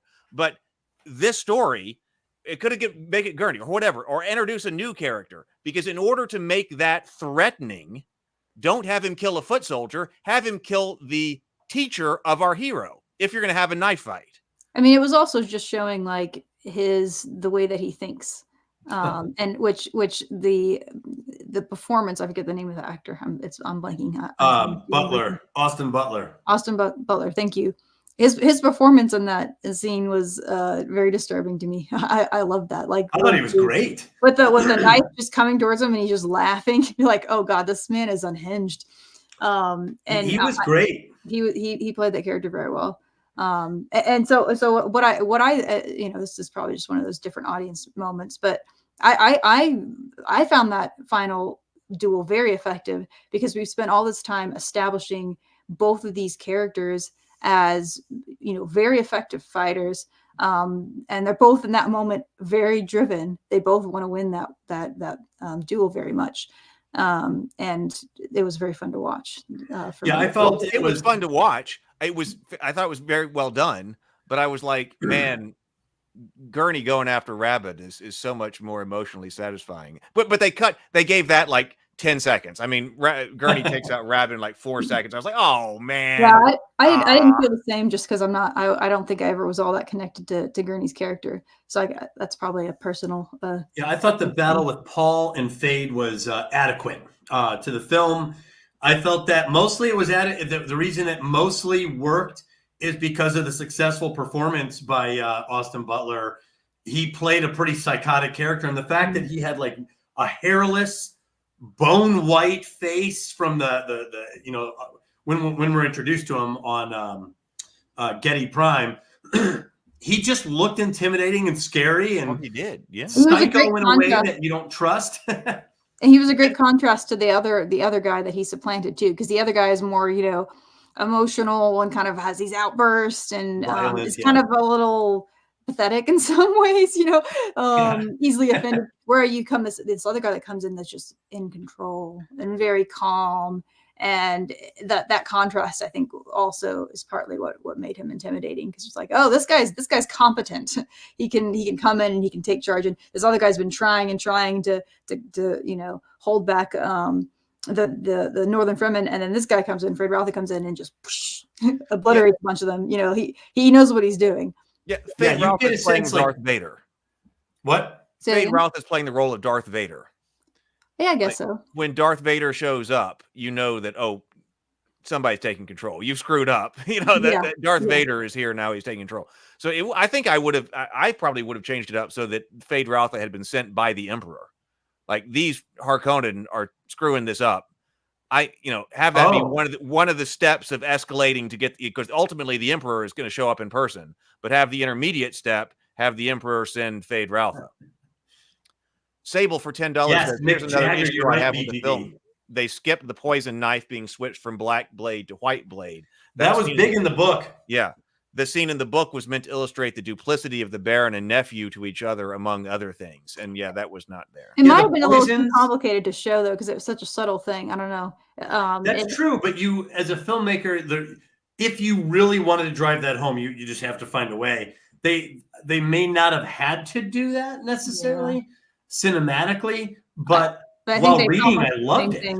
Emotionally in different ways, I think is what they did. Yeah, I loved reading. He seems so tricky in the book, so effing sneaky, such a cheater, that when Paul was up against him while reading it, I was like, oh man, I don't trust this guy. You get a sense that being valiant or skilled just wasn't enough with Fade Ralph in the book. Whereas here, it just seemed like brute on brute, force on force. It didn't have the same level of, hey man, he doesn't play by the rules. Be careful with this guy. He's really slippery. which actually is a reason that I wanted more out of Fade Ralph, because there's the line that I don't understand. Maybe I just missed the importance of it, and maybe I did. I did have to step out to go to the bathroom once, so maybe it was there. But like when Fade Ralpha is attacking the Fremen village, the Baron goes, I think it's like traditional artillery, genius. And so why is it that it's genius to use traditional artillery against the Fremen? I don't know what you're talking about. I don't remember. I don't know that either. Was that like if Fade Routha were, you would expect Fade Routha to be successful in his attack because of his brutality or his ruthlessness, and all of that right here. Intelligence, yeah. But it's something about he was successful in that attack because he was using traditional artillery. I genuinely have no idea what you're talking about. I don't. Yeah, no. It's okay. Can we talk about something that I thought was awesome in the movie? Sure. Riding the sandworms. Oh God, yes. Did you guys watch it in IMAX? I did not. I'm going to see it a second time, but I'm going to make sure I see it in IMAX. Did you? Yeah, that part when he jumps onto the sandworm, I felt like I was jumping onto the sandworm. Yes. Just how immersive it was. I was also a little bit too close to the screen, so I was like having to physically move my head sometimes. Well, in IMAX, the theater shakes from the sound, so I can't even imagine. But I really appreciated the director's choice to put that camera as if you're Paul on the back of it with the sand spraying in your face. Credit is due. That's the Greg Fraser choice, I think. Oh, really? Maybe some of both. That's a cinematography decision because then the way they filmed that scene, they wanted to make sure that the way they made one of the things that they did to make it feel real was that they never put the camera somewhere like quote unquote impossible. Like they would say things like, okay, well, this shot is going to be as if we were riding a sandworm next to it, as if we were filming from a sandworm, or as if we had it on the ground next to him, or, so there's nothing that's going to be like a shot that if you were in that physical world, you wouldn't be able to film it, in other words. So, well, they went all out in delivering on that scene. Like they spent a little bit of time with it. They showed you different, like the functionality of it.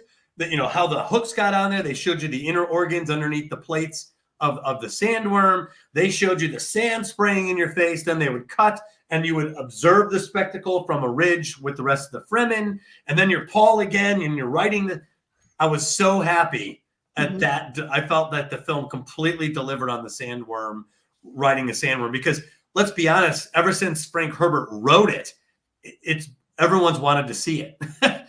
What's it like to go ahead and put the grappling hooks on and try to ride a sandworm, on Arrakis through the sand. You're going like 100 miles an hour or something crazy. What's that? You're going like 80 miles or 100 miles an hour or something crazy like that. Yeah. And I don't remember if it was like this in the book. He's like, that's a grandfather worm. Like, that's the biggest of them all. Yeah, it was in the book. Was it in the book? Mm-hmm. Okay, yeah. I couldn't remember. Okay. I think the way they changed it is someone in the movie was like, not that big. Yeah. Made that part more humorous. Get a good one. Oh, not that big. Yeah.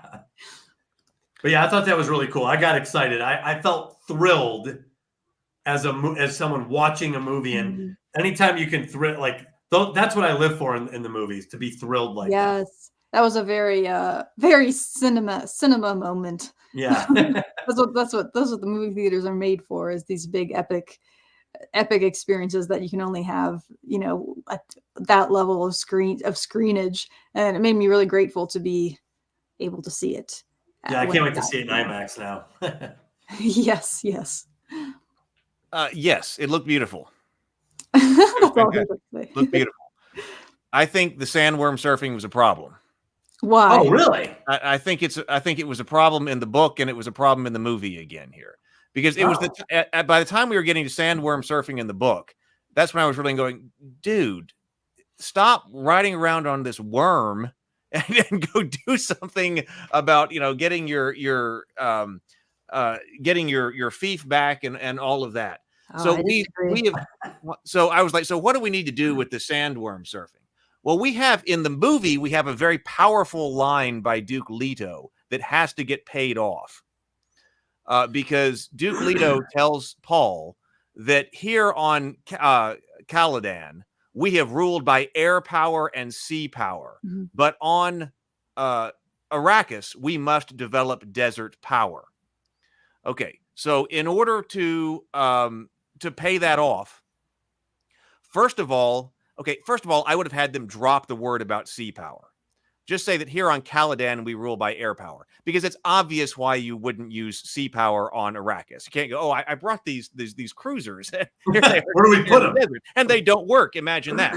But so air power, right? So we have to understand why air power doesn't work on Arrakis. And I never really saw that, because it seems like air power was rather effective on Arrakis. Most of the time, they have the carryalls that we got to go harvest the spice, and so they have all of the big carryall that takes the thing out there and then extracts it whenever a worm is coming. We've got those thopters, which seem to work just fine. And if you're trying to defend, your sand crawler things from Fremen, thopters with miniguns on them and things like that would seem to work pretty well. But I wasn't ever sure, why is it that air power is not going to work on Arrakis? Now, you could have included that. Like, I would have had scenes where the thopters are breaking down because the sand is getting stuck in them. We can't, we're having trouble adapting the speeders to the cold, sir, from Holland. Like, we brought all these thopters in to do this air power, and air power doesn't work here for different reasons. That's why I also thought that the Fremen should not be flying around in aircraft. And that's when Chaena shows up in a thopter, I was like, no, that's violating the theme here. The Fremen are supposed to be about desert power. The Fremen can't be flying around, because we've got to show in this movie and in this story that desert power is superior to air power. In this environment, yes. Yeah. So we got to demonstrate that. But that suggests that you would be in favor of the sandworm. Okay, so here's what you do with the sandworms. Don't have the Fremen ride sandworms. Why? And have Paul be the first one who ever does it. Nah. Because you need to. So I'm going to change up some stuff about the Sardaukar, because we agreed last time that the Sardaukar were not very threatening. So we got to do some changes I'll talk about later to make sure that the Sardaukar are threatening. Find out that you can't take out the Sardaukar by air power, because your thopters break down. Whatever out here, the sandstorm is coming. Air power isn't going to work. What's going to work is desert power. We're going to need to surf in these worms. Now, that was done in like 2 sentences in the book. But have Paul realize that. Have his echo of his father. We've got to develop air power. The only way I can defeat these unbeatable Sardaukar warriors is to have worms, something nobody is expecting. There's going to be atomic bombs that blow up the mountain, and then I'm going to bring in these worms that nobody has ever ridden before, and we're going to eat the Sardaukar, like they do. So have that, we've got this fantastic scene where he's riding out there, and then all the Fremen start cheering. So in order to get him to convince the Fremen that he's the Messiah and to lead them, he's like, I'm going to do something you've never seen before. And then have him go, and they think he's going to die. No, I'm going to go ride a worm. I'm going to go ride a worm. And then have that when he's like, oh my God, we've never ridden a worm before. And then he forges the worm cavalry or whatever it is into the desert power that's needed to defeat the Sardaukar. Well, I'll say this. I like some of what you're saying, but I also like the idea that the Fremen are the one that have mastered this. They've I shouldn't say domesticated, but learned how to work with these worms because they've lived there for all these centuries. They're the key to desert power, as currently written. I do think that's a really cool idea, though, Heath. That would maybe be a different story. But here's the thing. Here's why I think he's saying that in a way that makes sense. They never showed the Fremen using these worms on the Harkonnens. So nor did we hear that the worms were a problem for the Harkonnens. So it's almost like the worms only became a factor after House Atreides got there. Now they're riding the worms now because in a militaristic way. Before it was all just like transportation, really. Yeah, they didn't really get into it. Now, I will say they did show some limitations to air power the first time we're introduced to it. They go out there and the carryall breaks and the worm brings down the whole harvester. So it's like, well, looks like it's not that reliable. Now in the book, it's different. Why the carryall's not there. It doesn't break. Mm-hmm. But I do think that there was a little bit of a disconnect on what the threat of the Fremen were. They never really deal with this idea that the worms were a problem before. To me, if they had established that the sandworms are an issue, then that would make sense why cultivating desert power would be a good idea. Bring them into your service. Or kind of a modification on what you were saying, maybe there's a lot of these ships that go out and disappear, and like a Bermuda Triangle. They don't know why. And we find out later that it's because the Fremen are attacking these ships using the worms and devouring them, or something like that, where it neutralizes the air power in a way that the Harkonnens have not figured out, how or why. But I still like the idea that the Fremen have mastered this on their own. This is just one of those things. Again, these things to me, like, man, I would double or triple down on that.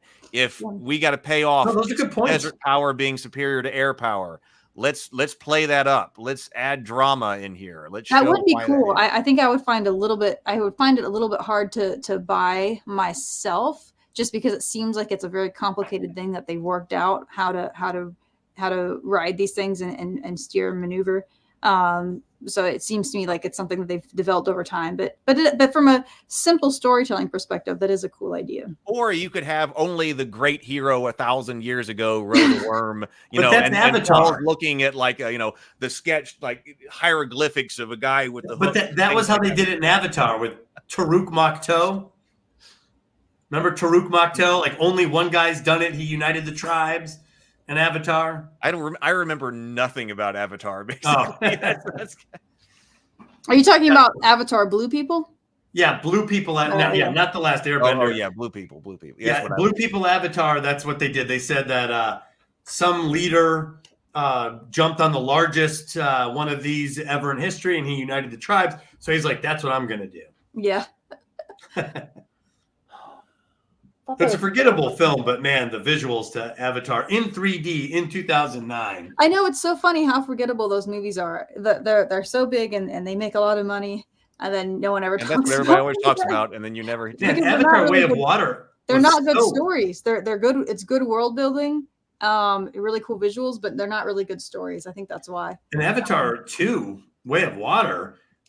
I don't know what people saw in that film. It seemed like gibberish. Anyway, we're not. I don't feel like. That's another. Did you have anything else on that note, Heath, of things that that you wanted to be better? I got that was all I had on the worm. My big point comes up to the end again, and what should happen here in the end. But I got several sub points on that, so I'll save that for later. Okay. I've got some notes on the voice as well, but why don't you take it, Brianna? Take your next topic. I feel like that goes that there's a really easy way to move from that to another subject, which is a couple of different archetypes that I was thinking about in terms of that come up more in the second half of the story, because I was thinking about thinking from like a mythic perspective, like why certain things resonate. So for one, I think we mentioned this a little bit last time. There is the idea of, why, from a simple storytelling and like a mythic kind of archetypal perspective, why does Paul go into the desert? Why does he go into the desert before he then returns to have his revenge and all this? And I think there is an archetype there. That you see in a lot of stories, a lot of stories. It happens a gazillion times just in the Bible. But you have a hero that, in all sorts of epics I can think of, where a hero goes into the wilderness, and it's often exile, abandonment. They could be lost. They could be thought dead. And often it is a desert wilderness too. Not always. It can be any kind of wilderness. But it's the purpose of this sort of into the wilderness journey is going to be some element of becoming. So they go and they're tested and they become who they're going to become. And they always return stronger in some way. I put some random examples off the top of my head. Jesus, Moses, Ram, and the Ramayana. Yes, I always forget if I'm saying that one right. Wrong. The Central Family and the Mahabharata, Luke and Dagobah, just some random examples. And also then sometimes Watchmen. Dr. Manhattan goes to Mars. In the yep. And sometimes there'll be like a spiritual experience that happens. Like you commonly meet God. I think about a lot of Old Testament, like Genesis stories have that element of like someone's going out into the wilderness and then they have some sort of spiritual divine encounter that then changes the direction of their life. So I think that is what's happening with that character, is that he goes into the desert to become the, what is it, Kizak Sadarak or whatever. I can't remember. Kizak Sadarak. And to become a Fremen, so that then he can come harnessing this desert power, right? When he then returns to have his revenge and all that. But some much more interesting thoughts, because that was just kind of like maybe a more obvious one. But what role archetypically do the sandworms play? Here, this is a fun thing to think about, because I think, this is my proposal. Curious to know what you guys think. I think in any epic or like mythic type story, which this story definitely has elements of the mythic, there's going to be some sort of a monster or monsters. I don't know why, but it seems like there usually is. I apparently past Brianna wrote down some reasons why. I wrote that it establishes epic scale, or like it rather emphasizes it. And then it'll touch on something deep and primal. That's so funny. I really wrote this. The human desire to hunt or to slay dragons, like, you know, how we like killed all the megafauna. It's this very human thing. We're like, there's this big animal. I gotta go slay it, or I gotta go conquer it. I gotta, you know, whatever. You have to go and deal with it, contend with it. But I think that the type, form, and the role of the monster is going to be like some sort of symbolic mirror for the hero's role in the story. So there's a lot of different relationships that different characters have with the monsters. You could have a story like where you slay the monster, where you tame the monster, you survive the monster. That would be like horror, and they all kind of mean something different, I think. And so I don't think there's any mistake. It may have been subconscious on Frank Herbert's part, but I think that it's no coincidence that Paul rides the sandworms. These are the big monsters, the big mythic monsters of his world, and he controls them. And maybe it would have been even stronger if it was like what Heath said, if he was the first one to do it. But still, I think it symbolizes that he's going to take control and he's going to seize power. He's the hero and savior, maybe, but ultimately a tyrant. What did I write? Sorry, I'm reading my own handwriting here. Oh, and so symbolically, like that monster has to be huge, because he's going to come to control like human civilization across the universe itself. So he's going to control something very big. So we have to see him being on top of a very big monster. So that's why I think that resonates on a subconscious level. What do you guys think about that? All great observations. My original thoughts were there's the belly of the beast motif in the hero's journey. And it's the idea of being swallowed, and you come out on the other side transformed. And what's interesting in Dune is, although Paul never gets swallowed, the sandworms themselves create the spice internally, which is the precious commodity. But two, our initial fear of the sandworms is being swallowed. You know, so they're basically just a mouth with teeth. Archetypally, that's the most frightening thing you could possibly see. That's why Jaws was so scary. It's a big mouth with teeth. That's extremely primal. Right, it's extremely primal. And secondly, being prey. I think that Herbert's story, or Herbert sandworms, also make an impression because of their sheer scale. It's not a velociraptor or a T-Rex. It's a size that we do not deal with here on Earth by leaps and bounds. It's so massive, so it reaches a mythological level. So it's a primal swallowing mouth at a mythological level. And where do we find them? In the liminal space of the desert. So I think it's mixing archetypes in a very odd way. The mythological beast, the swallowing monster, and the liminal space of the desert all mixed together. And we don't forget sandworms. We read about them and they stay in our head. Yeah. And then when you ride them, it's like I think, Brianna, you have a point. You're on top of the mythology. You're on top of liminal space. you have tamed the swallowing mouth. Which is kind of a human story in a way. Yes, you're on top of that. You've conquered that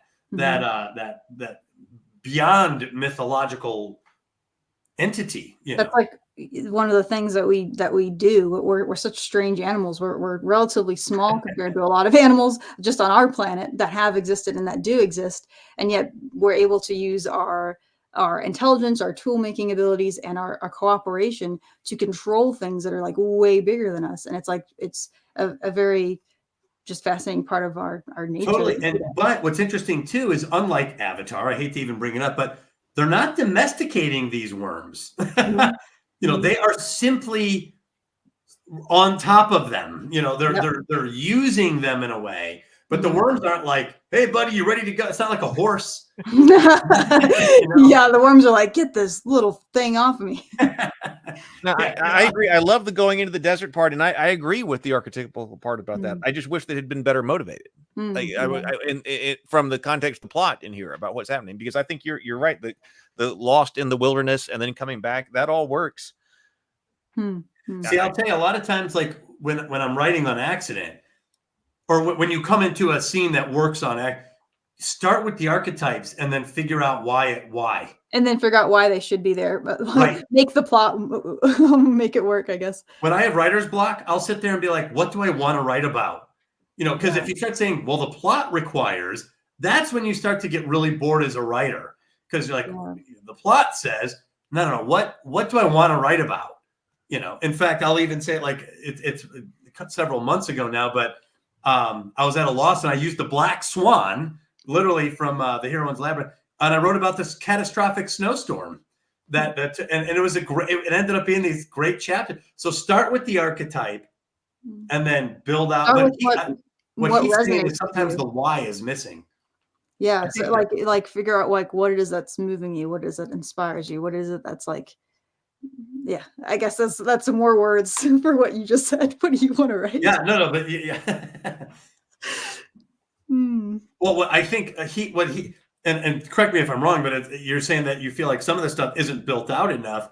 And you're right. I can't tell you how many times you say something, I'm like, he's got a point.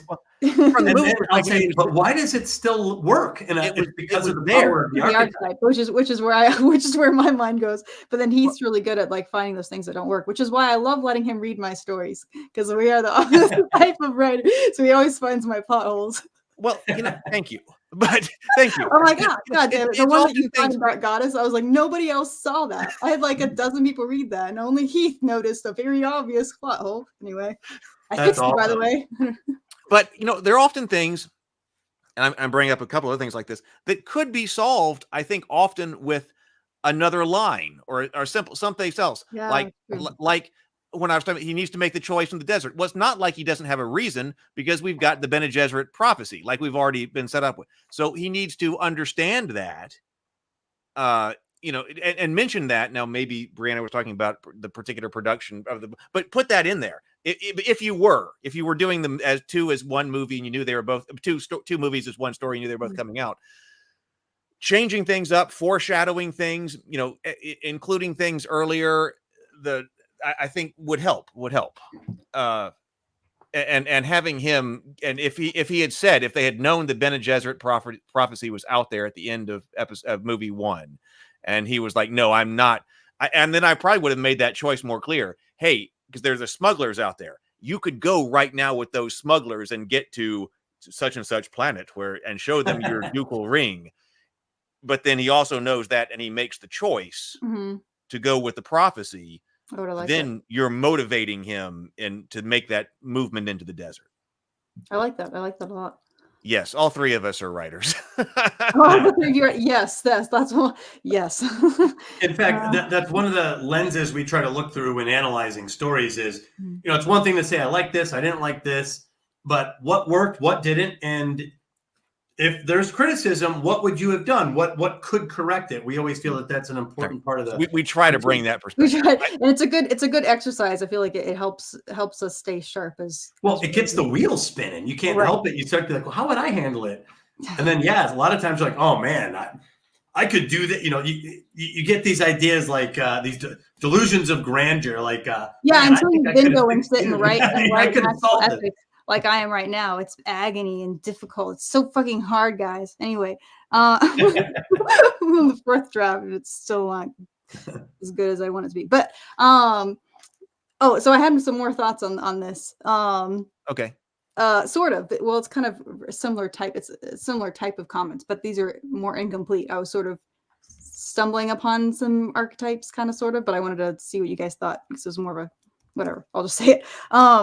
So there were some connections here with different elements of the world building. First, you have spice. So spice is interesting because it makes travel between the stars possible. So it's basically like the oil of their world. That's the kind of significance it has. It's like oil. But then interestingly, it also has mind-altering effects. So I was talking earlier about how the mind is an important theme in this world. It's also addictive. I'm listening. I'll be right back. I'm listening. Okay. So it's like the spice symbolically, archetypically, I want to say it's almost like a substance of human power, of human advancement, sort of a vehicle for becoming superhuman. I just thought that was interesting, that it's like this one thing that is connected to technological power and mental alterations. You know, a psychedelic drug, yeah. Yeah. Like, do you think, I mean, maybe this is me overthinking things, I don't know, but like, do you think there's some meaning behind that, behind like the themes of the story having one element, this one substance be both? Well, I think possibly. So the way it's set up, I think from an economic world building standpoint, I think you're exactly correct. This is like oil. This is the resource that the major civilizations are competitive over. But two, it's almost hypnotic. Like I remember reading about it. Spice, just the word spice. What does that say about our relationship to things like oil and technology? Like, does that also have an element of, does it change us? Does it? I don't know. Sorry, I'm interrupting your thought. I think there's a sense that it's a valuable resource for a reason. People don't compete over things that have minimal value. So if they have value to humans, and in this case, they have critical value, because you cannot travel space in the Dune universe without the melange or the spice from the Spacer Guild. So it's a critical resource for the modern civilization in space to function and stay interconnected. And then also on the planet, it has this like saturating effect on the inhabitants. It's this addictive drug that there's almost like a sense of like peyote in the desert. You go out there, like the Doors. Remember that scene in the Doors, the movie? They go out there, they smoke, they get really high, and they start. And I have a theory that drugs actually, certain drugs helps people, and I shouldn't say it, I got to be careful how I word it, has the effect where people deep dive into their own subconscious and just start pulling up these archetypal images, these raw archetypal images. That's why, think of some of your favorite songs. They don't even make sense when you sing them and you look at the lyrics, like, what the hell? Like The End. It's just archetype, like the Doors song, The End. It's just archetypal image after archetypal image that he got when he was high in the desert. And yet it makes sense emotionally, but not logically. It's a great song. So weird. I think that Spice has a little bit of both of those elements. And somehow it works. He kind of fused them together. So the other element of theme here is the fact that it's the larva of the sandworms. And I was just talking about how the sandworms are representing a certain thing archetypically. It's the larva of the sandworms that makes the production of spice possible. So they are the monsters, the agents of nature in its most extreme forms in this world. Humans are able to ride them, and they're able to harvest the spice. Humans are conquer, and they come to be out on top. So I feel like there's like, it's working kind of symbolically. which to me is a great expression of the principle that I believe in now that I didn't always believe in before.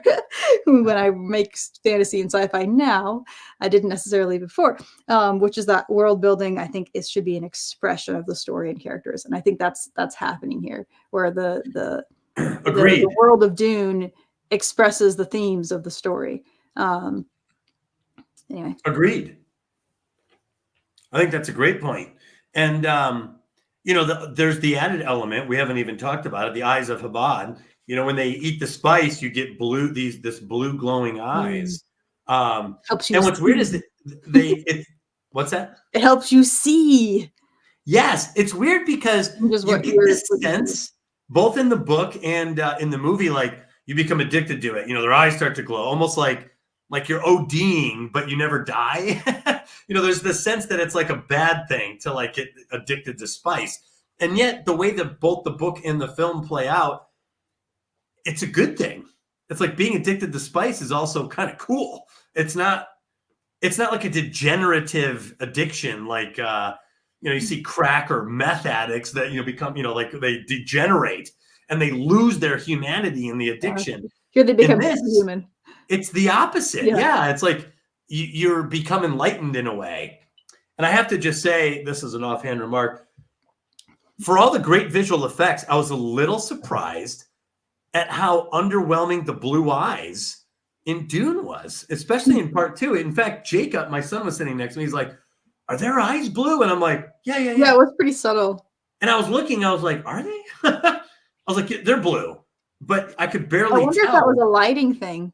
Maybe, but they a lot of Dune part 2 was in like bright desert sunlight, and I wonder if that changed the way that whatever effect they were doing, if that changed the way it looked. They did that using special effects. Didn't one of the things you sent me show that, Brianna? But they did the eyes after the fact? Yeah, because I think one of the things you sent me said that they were trying to do it with contacts and it was not working. It was irritating people's eyes and everything like that. That information must have just passed through my brain and it didn't sit in I think that was what they said.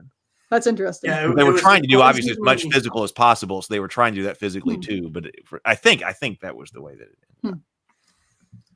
Anyway, it's not that big of a deal, but I was just surprised in a film like this, in the movie Dune, that the eyes of Habad were kind of a swing and an odd. Yeah, it's not like it ruined the film. The book made a big deal about them being this blue within blue, this really intense, almost like you can't see the whites of their eyes. And here it was just like the whites were just had a little bit of a tint of blue. So I wonder. In the book, what table says the spice makes their eyes right. It doesn't make them glow, but there's no whites. It's all blue. Yeah. Oh yeah, because they said that without white. Yeah, they said that over and over in the book, I think. Right. Yeah. There's no whites.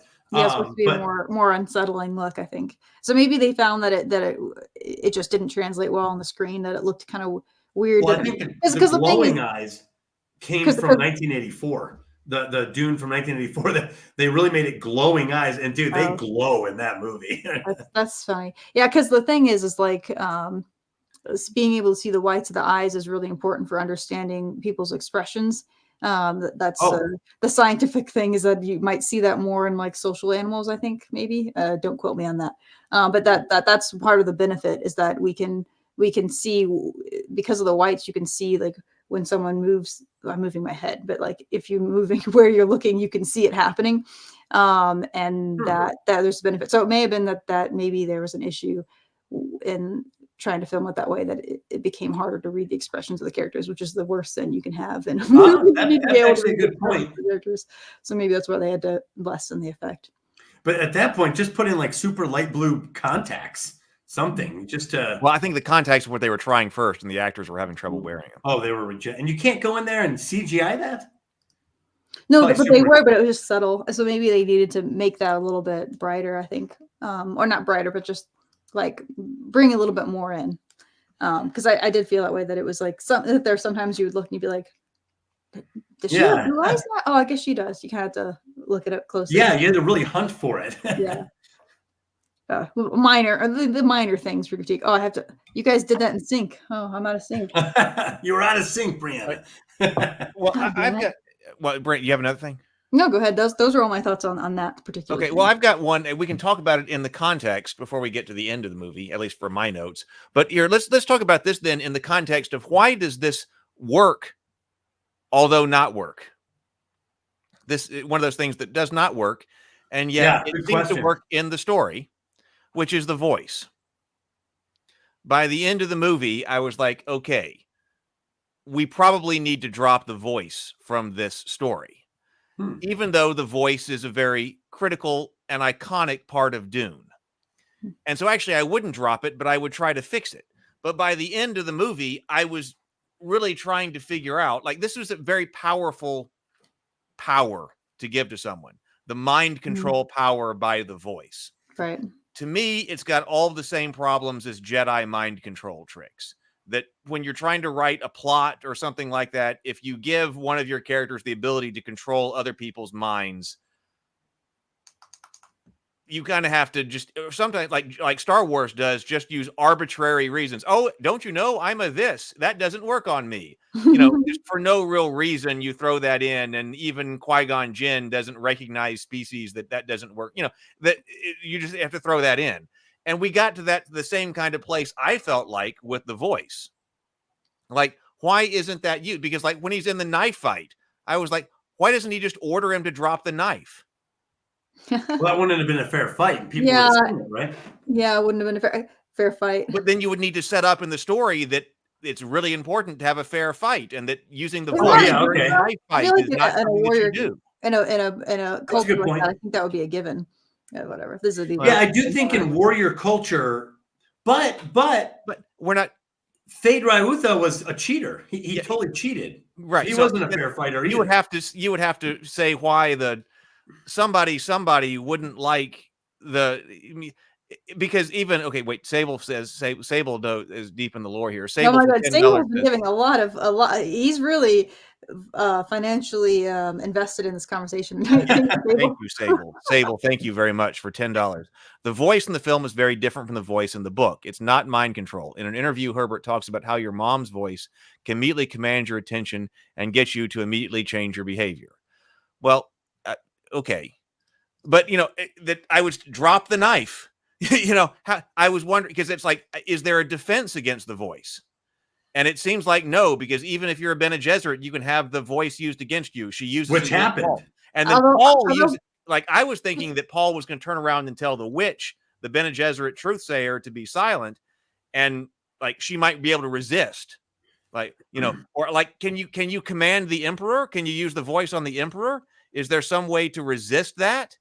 By the time I was like, why isn't he marry one of these people? Because Jessica, like, I mean, I wouldn't. I would be like, don't let these people. Because, like, one thing you might say is that you really want to, because it seems like everybody's married to a Bene Gesserit, and so you might say, hey, if you're a duke, you really want to have your wife be a Bene Gesserit because her ability to use the voice is going to be really important in your court. But of course, if they overuse that power, then people won't trust them. So I think that was how the book framed it, is that like it was a power that they used very, very carefully.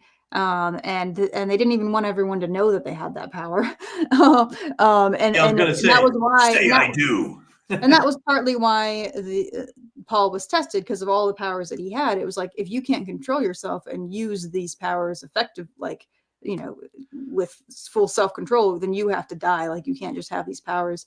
So I do agree that it's a little bit sloppy, because it's like, it's so much power. When you give that much power without limitation in any sort of fantasy or sci-fi, it does introduce those problems. Absolutely. Well, according to what Stable's saying, though, it really wasn't designed to like be that manipulative to that extent, but more like a parental command.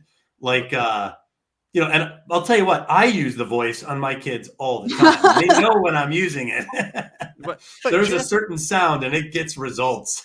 Jessica in the book does say that she could use the voice against Leto and make him do what she wanted, but that she wouldn't, because that would be violating his trust. Yeah. And and I was thinking, that's fine for one character, but if you have that kind of power, that's not going to be true for most people who have that kind of power and ability over people. So like dealing with, the kinds of questions I'd come up with, like, why do you marry them? Or maybe they command you to marry them. because I can see it being very interesting to know that, like, I'm married to this Bene Gesserit person, and then you start questioning yourself, what decisions have I made that are mine? Is my wife actually controlling me? Like, I thought it was a good idea to marry this person. So can we play the footage of me agreeing to marry her again? Yeah. Did I really agree to that? So the kinds of complications that seems to have introduced into the story that could also be resolved. Like, because as this is held up as a major monumental work in world building, like, this is the kind of stuff that I wonder about, because, counters to the voice, or, well, we'll talk about that in a moment, but, so much time is spent, like, describing, that we've got a certain type of token with a hole in it that is your water counter. And if you hand that to a woman, that's a marriage proposal with the Fremen. And all of that world building is there. But when it comes to something as significant as the voice and its impact on this culture, there's nothing.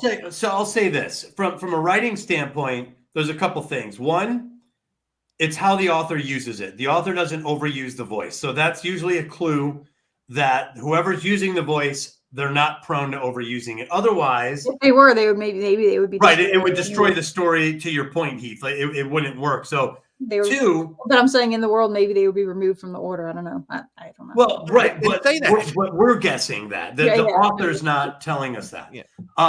But two. So, just to reiterate the first point, he's not disrupting the story with it. He's using it sparingly. And that's a big deal. Even Lucas and the Force, how many times do we say, why don't you just Force push them? God, that's what I'd be using the Force all the time. Well, they don't do it in the movies because they limit that, because too much power usually undermines a character. That's why Rey didn't work. People didn't like Rey. And other characters, comparable characters who seem to have power, they use powers all the time. But also, two, there's a little bit of mystery with the Bene Gesserit. They seem to be a very highly evolved order. They seem to be women in high positions, not on the throne, but beside the throne, guiding the throne. So I think the author does a good job of creating some mystery there and a sense that these women know what they're doing. A line, I can't even imagine writing a line like this, but our plans are measured in centuries. That's a hell of a thing to write. So you get a sense that these are very highly evolved, very powerful, very structured, very patient characters coming from an order that does these kind of things. And we see them only use the voice once in a while. So I feel like the author has done enough to where I'm not disrupted through the course of the story. Now, I haven't read the later books. If they start using the voice too much, then I think he's got a point that the power can't coexist with the story. But thus far, they haven't. I think maybe what you're saying is we haven't been given a good reason why they don't use the voice more often. Now, Chable's saying they use it all the time. I would. Oh, really? Yeah, I would also. Wait, sorry, I just completely lost. In the books, they use it all the time. I don't know what I was about to say. I'm sorry. I don't know what I was about to say. Continue. I completely lost my train of thought. It just disappeared. So the conversation that I had with Adrian, who had written the Stomping Kittens book, I thought was very instructive on this point, because he was very big on this power. I wonder what he would say about I remember I was going to Dune say in specific. But he was talking about how much difficulty, what a problem he had with giving powers and things to people in fantasy and fiction and things like that. And he's like, he was saying even that he thought that it was so lame always when a wizard cast magic and then as a result, they're tired. He's like, you're tired, you can cast magic, but you get a little bit tired, you have to take a nap later. And he was like, that's not a big enough cost. He was saying that go ahead and introduce these powers into your story, but then come up with counters and costs and reasons why they aren't used. So, like I said, I would have used the brain power in coming up with Fremen culture that ultimately wasn't all that important to the story, and use that brain power to come up with costs to the use of the voice, or reasons why the reasons why you don't use it, or when you use it, what you have to expend. the effect that has on your marriage or a society, or why these people want to marry a Bene Gesserit, I bet that you could have come up with something that worked and potentially probably even was a complication and to the story, and improved the story, rather than just having this, which seems like, oh, here we get, have the mind control power at a potentially no cost. I agree with all of that. I also will say that sometimes it's like you can't put everything, every single thing that like every single explanation for everything in your world building. It's a difficult. It's really hard to make perfect function. You want to put in what's most relevant in order, not just what's most relevant, what's necessary in order to tell a story, and nothing more. But I still agree with everything you're saying. Well, Frank Herbert does not adhere to that principle. And yet he wrote some of the most memorable books of all time. So, yes, our job is to figure out probably more to learn from him and what to do. But sure. But if you're saying like only put things that are necessary in your story, then like the Janus's wife that you've got to go marry, and then I've got 2 of his sons, and potentially I could have. I don't believe only put necessary things that you got to write from that archetypal wellspring. It comes from there first, and if you can if you can really augment some of those things, you're gonna get away with imperfect stories. And I would dare to say there's very few perfect stories. Like, no, there are no perfect stories. Right? Like I can start poking holes in Star Trek. I can start poking holes in Star Wars. The problem is, and it depends on the person. Everyone's different. Everyone experiences these stories differently. Yeah, we're all bothered by different kinds of things. And right. I was not hung up on Dune too much on some of the things you're pointing out. Now that you're pointing them out, I'm like, well, those are good points. But yeah, I feel the same. Like I agree with them, but it still doesn't really. Right, they're not the kind of points that ended up derailing the story. So I think the question is, why not? Why didn't that actually disrupt the story? And so that's what I was trying to answer. I think because it was used sparingly, and there was a lot of mystery behind the Bene Gesserit that caused me not to question it.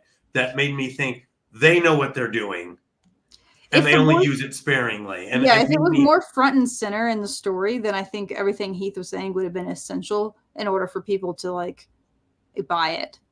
But it is because it exists somewhat more sparingly in the story. It's not necessarily something that you're sitting there thinking about as much as you are thinking about other things in the story.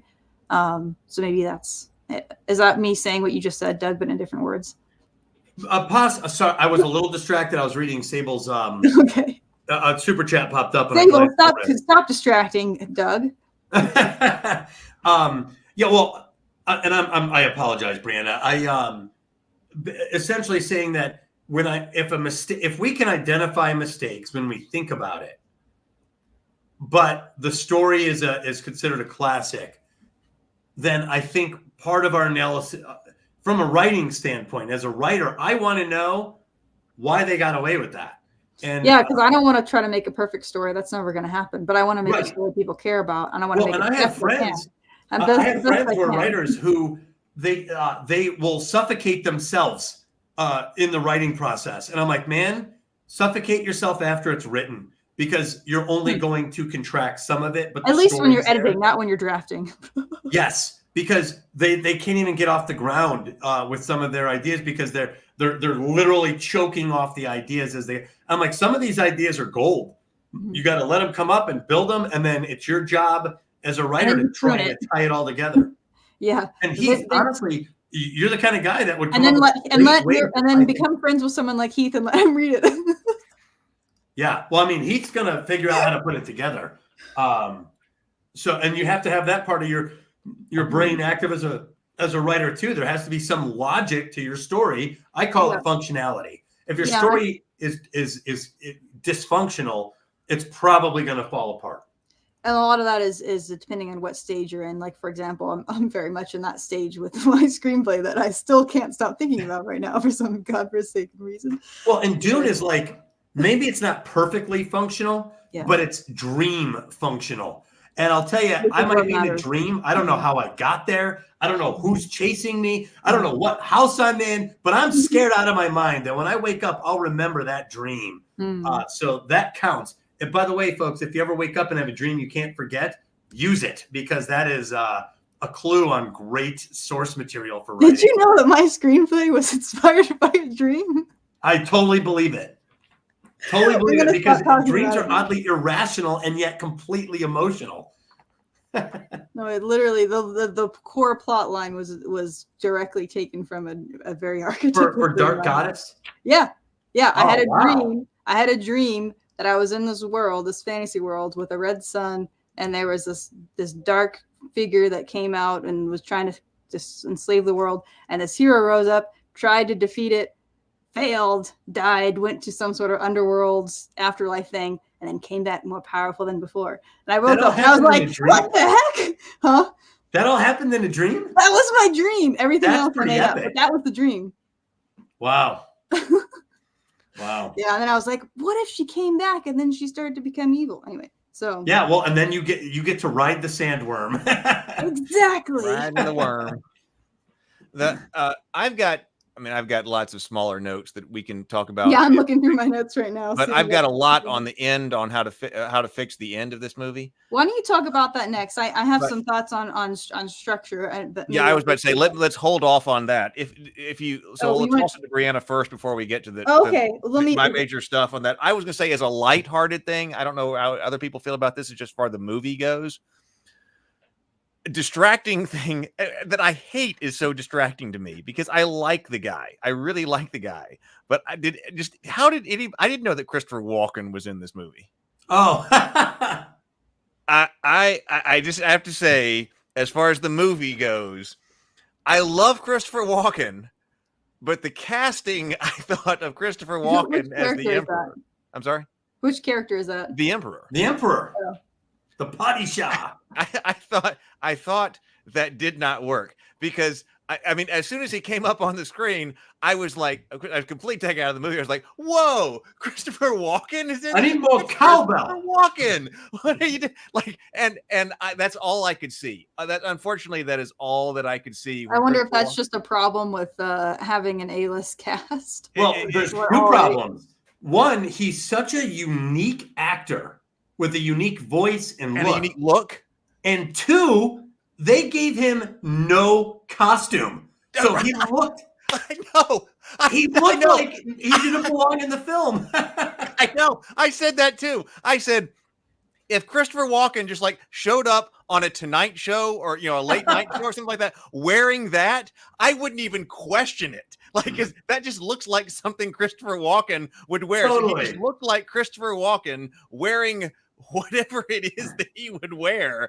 And that was very distracting to me. I felt like if I were on set, I would have been like, action. Oi, cut. Wait, what's wrong?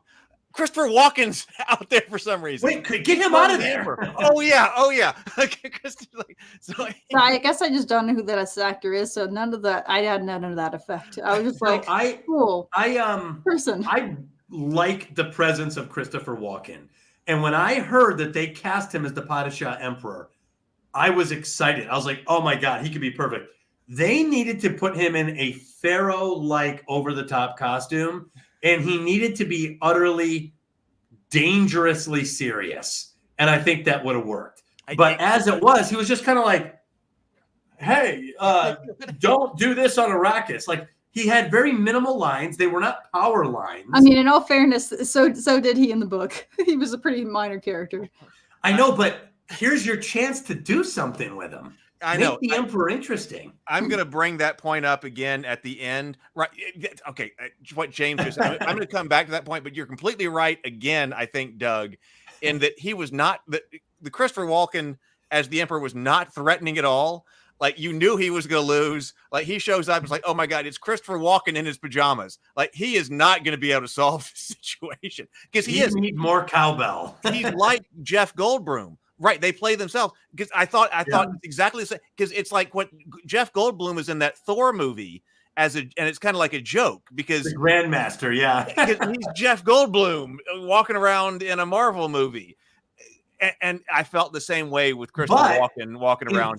In Thor Ragnarok, they gave him a ridiculous costume in a setting that was ridiculous. So they were vibing, and they gave him a lot of dialogue to run with. So I think it worked. In this, he was just kind of there. I thought he was underused. I thought he was wasted, to be honest. I was like, oh my God, they had Christopher Walken. He could have been the Potashot Emperor for all time. And he did so little on screen. In his pajamas. All right, so go for it, Brianna. Structure. Before structure, I just saw something else in my notes that I think we should talk about first. And this is only relevant to the book. It's not as relevant to the movie, but it's really fun. A really fun topic about Paul and his role with masculinity and femininity. Paul's role? With his role, like he's very much set up as the sort of like androgynous character, which I thought was really fascinating. He's obviously very masculine in a lot of obvious ways, but he's also associated with this very feminine. The Bene Gesserit training, yeah. And I'm trying to remember what. He's sort of at the center of both of these. He's balanced.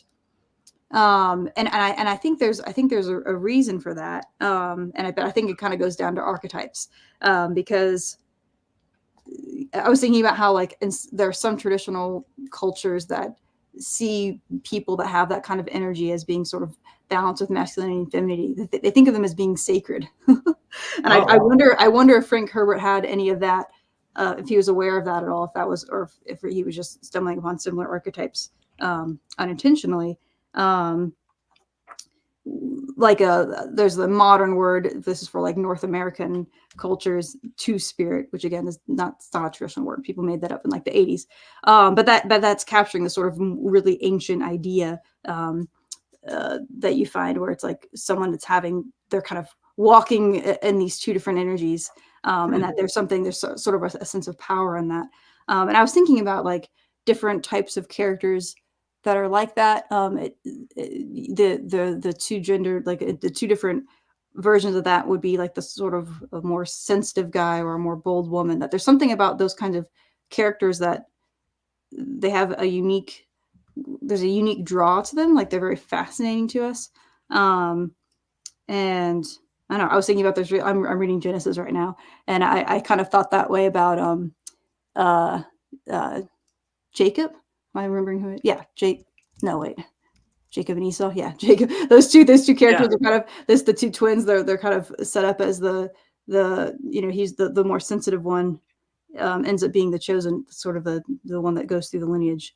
And there's like a specific type of archetype there that's very intriguing. I want to quote this because there's a mysterious quote related to that I did not understand at all what it was supposed to mean.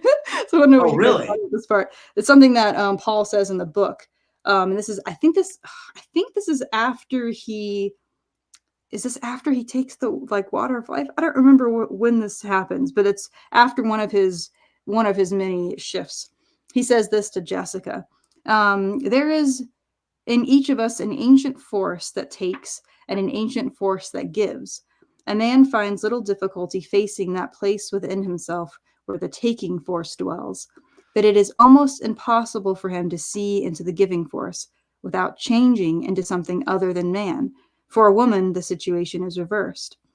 And then he says, the greatest peril to the giver is the force that takes. The greatest peril to the taker is the force that gives. It is as easy to be overwhelmed by giving as by taking. And then I think she asks him something like, which are you? I don't know. He says, I'm at the fulcrum. I cannot give without taking. Wow. I cannot take with. And so it's like I don't completely know what he's saying. Like, this is a very mysterious line, but he's very much describing himself as being like at the center of these two energies, and that is some of his power. I just thought that was really, really interesting. I was curious what you guys thought about that.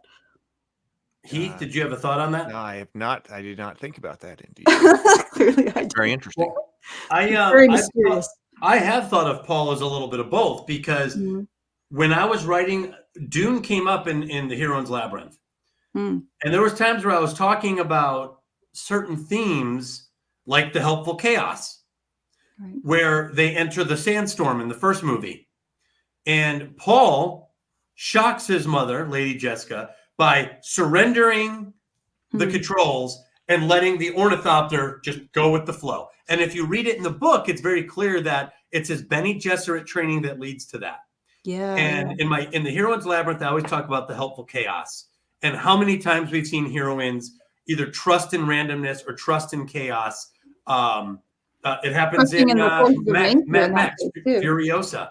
Like aligning himself with the forces of nature instead of resisting it, which is a very feminine thing.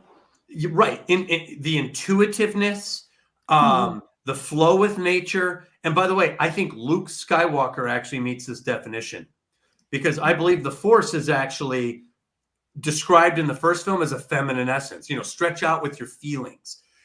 Don't rely on the blast shield is down. He turns off his targeting computer. He's not. Yeah.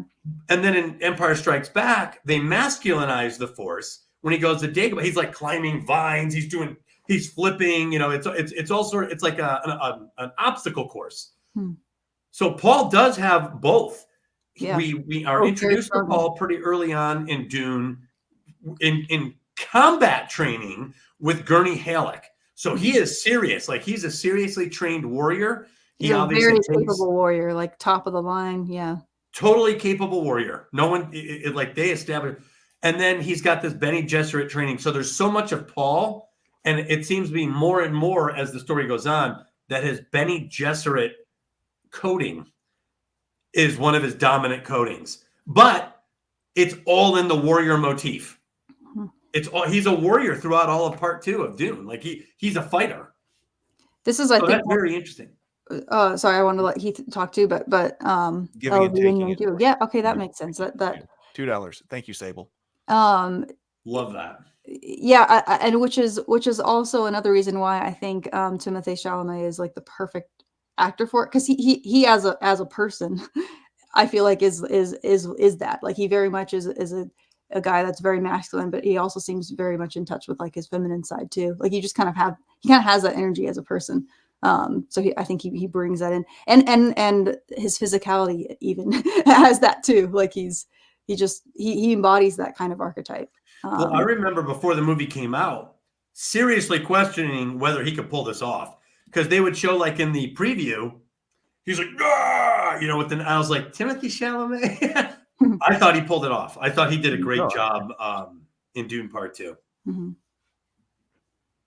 So, but to your what I'm trying to back you up. He was able to convey both of those elements simultaneously in the film as needed. Mm-hmm. I don't think that that's an easy thing to pull off. No, it's not.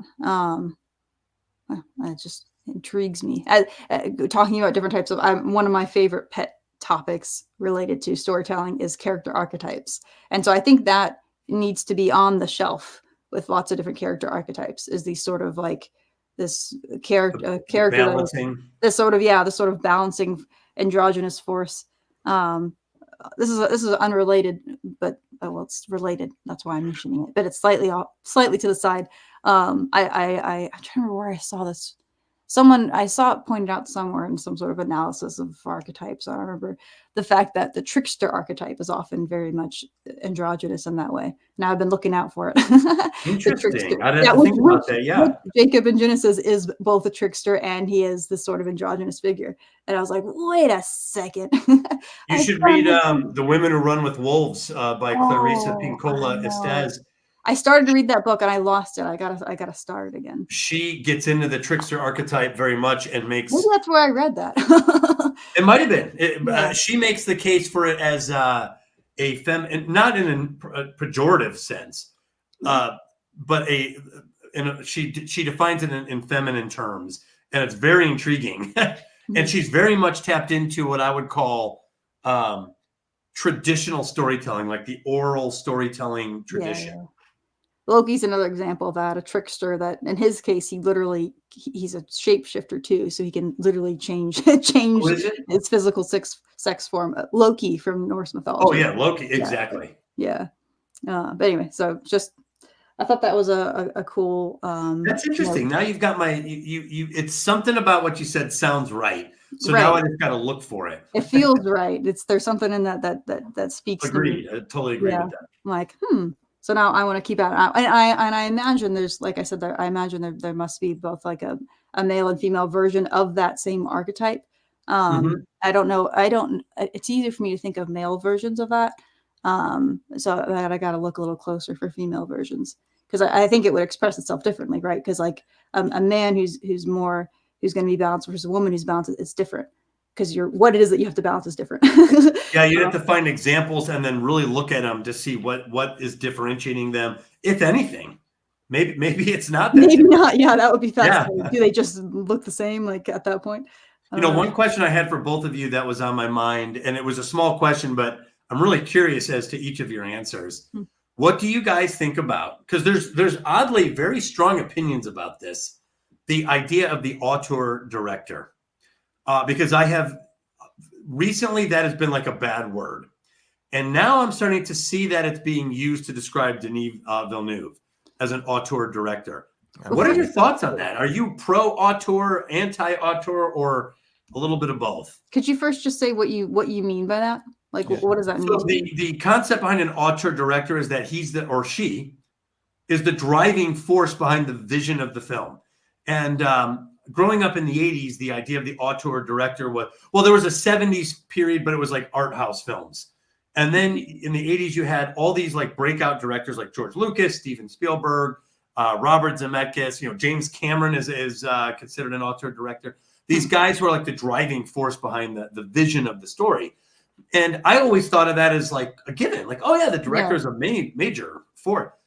But recently there's been kind of an anti-auteur movement or thinking, and like saying that the director is overrated and not the driving force, and it's all the creatives underneath them, which all the creatives are part of the process. I'm not even saying that an auteur director cancels them out by any stretch. Quite the opposite, actually. I think they all complement. The director just directs them.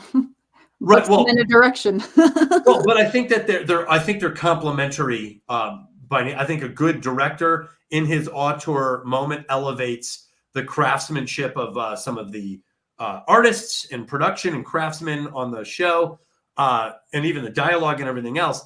But I've always believed in the auteur director, not as a guarantee, but as when done right, it's a special thing. And I'm noticing in articles that people are referring to Denis as an auteur director in a positive light again. So I was just wondering if you guys had thoughts on that and like where you stood on that debate. Heath? Is the director just another person in the cast, or is the director kind of the visionary behind the main thrust of the movie? So, auteur theory is the theory of filmmaking in which the director is viewed as the major creative force in a motion picture. I hadn't ever thought it. I had never used this term, but it strikes me as the idea. I'd use the term possessory credit. What does it mean to get possessory credit of a movie, and what do you have to do in order to get it? Oh, like Heath Robinson's Dune. Yeah. If it says Dune, a film by, that you have possessory credit of that movie. And so I would think that would mean being more than just the director. I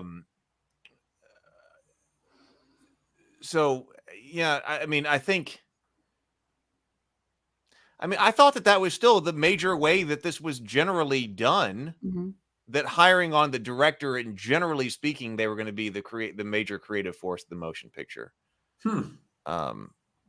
But that's different from somebody like George Lucas. Even like if you're the one who's behind everything, you create the world. You're the world. You're the. What I mean, like the driving visionary force behind it. I mean, that's what the auteur director was. And by the way, if you're unfamiliar with the term, it's a fun one to look up, because you'll see that this goes back a long way. This debate goes back a long way.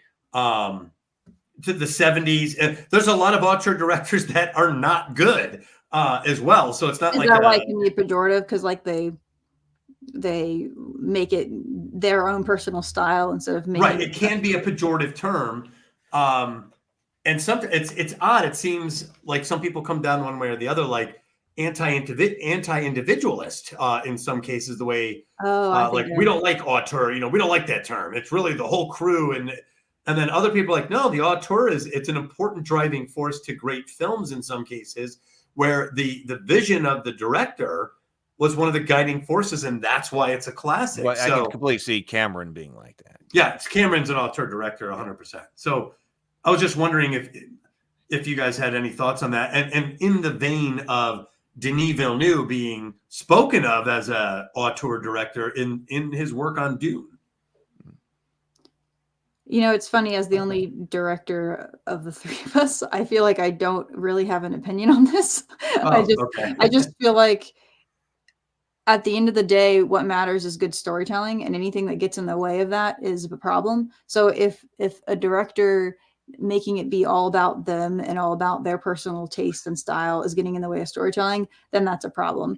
Well, I think, and if the director can't communicate their vision, and they can't give a strong direction, not to overuse that word, like if they can't steer the ship in a single way, then that's also that's going to get in the way of storytelling, because a story needs to have some sort of coherent vision, and that's the role of a director. The director is there to make sure everyone's on the same page and they're all telling the same story. But obviously, that's like all the specific execution of things is up to all the other people that are bringing in their skill sets. But that's what the director does. The director is there to kind of steer the ship narratively and stylistically, but all that is for the narrative. So I just think it all comes down to story, and if it helps it be a better story, then whatever style of directing tells the better story is what you should do. And it shouldn't, and I think there is a point to be made that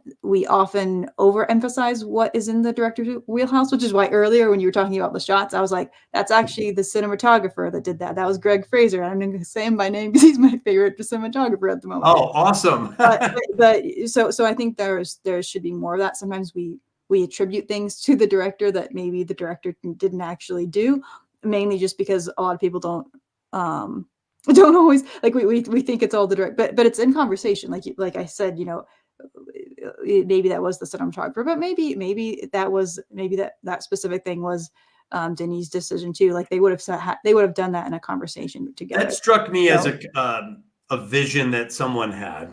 Maybe it was Denis, maybe what someone seemed to have was a vision, but it was something that that the two of them would have discussed. And it was something that they would have come to collaborate, because that's the thing, filmmaking is collaborative. So there's you have your North Star that the director has, but then how you get there, there's always so many ways you can get there. And that's why it's important that, everyone's able to bring their opinions and to the table. And if you have a director that's like way too egotistical and they think they're the only ones, well, ego auteurism is usually not good. Right. I think if ego is the main driving force behind it, it's usually going to result in a bad project. But I'd also like to say there's been several it's a collaboration. It's everyone's product at the end of the day. Right. But I've also seen, especially lately, where everyone is chiming in and the film suffers from that. That's true. That's true. There has to be an element of that's something that I struggled with in the past, actually, of being too open. That was a mistake I made in the second season of The Cultist. It seems like the skill is knowing when to be open and when to say no. It's something you have to establish. It's something you have to say, like, this is the way that we're going to communicate. Like one of the things that I did poorly in the past was letting things just be, people could just say anything at any point, and they would end up saying things about other people, and that created awkwardness, and that created like tension on set. And so it's like, no, I need you to come to me if you have a problem, and we're gonna have a conversation together, and then we'll fix the problem. So but that, so that's just kind of like, there's a lot of ways to do that and to do it better. Some ways are better than others. Well, why don't we go back? Should we go back to Dune? Well, I was meaning that to be more for Dune because Denis Villeneuve is first time in a long time. I think Greta Gerwig got a lot of attention for her ability as a director in Barbie. And now I'm hearing a lot about Denis Villeneuve. And it's been a while, to be honest, since I've heard anything about directors being kind of part of a very important part of the vision of a film. And for example, I don't think this movie would have, either movie, Dune 1 or Part 2, would look anything like this if it wasn't for Denis. Yeah. I think it's distinctive because of his vision. Yeah, for sure. Yeah, I think that to a certain degree that seems like what he said. That kind of seems like a given to me, but yeah, it's not a given only because there are directors that will put their stamp on it and ruin it. Ryan Johnson, anyone? But maybe that's just a statement of how good they are at being a director. I don't know. Yeah, I think there's a lot to do with that. I mean, that's not necessarily about whether or not that vision should be coming from that source. It's more just how well it was executed in that particular situation. And yeah, anyway, I think this is an example of excellence at the top and all the way through the ranks. In so much of Dune 1 and Part 2 work very well. Okay. Yeah, Sable did have a super chat that we missed. Oh, really? Yeah. So I think it was the one that distracted me. yeah, and I think that's why I looked at it and then it didn't. Let me find it right here. Oh yeah, Sable says, almost forgot my most important point of this discussion. What is the main character of Dune? It's not Paul, it's the planet Arrakis. That changes a lot about how the story is told. I think that's a great point. Sable, I would love to hear you say more about this.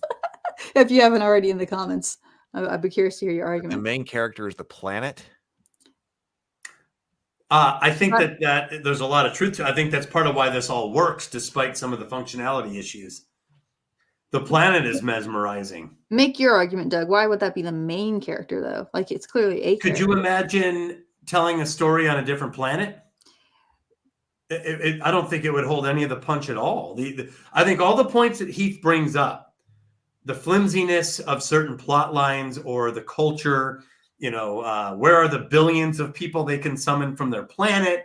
What about the Bene Gesserit? Aren't there I think some of those would be highlighted if we weren't on Arrakis or focusing on Arrakis. I think there's something mesmerizing, dreamlike, and powerful in Arrakis that is like distracts us. So you could tell a story that might not be functionally perfect, but it's functionally adequate to drive the rest of the story.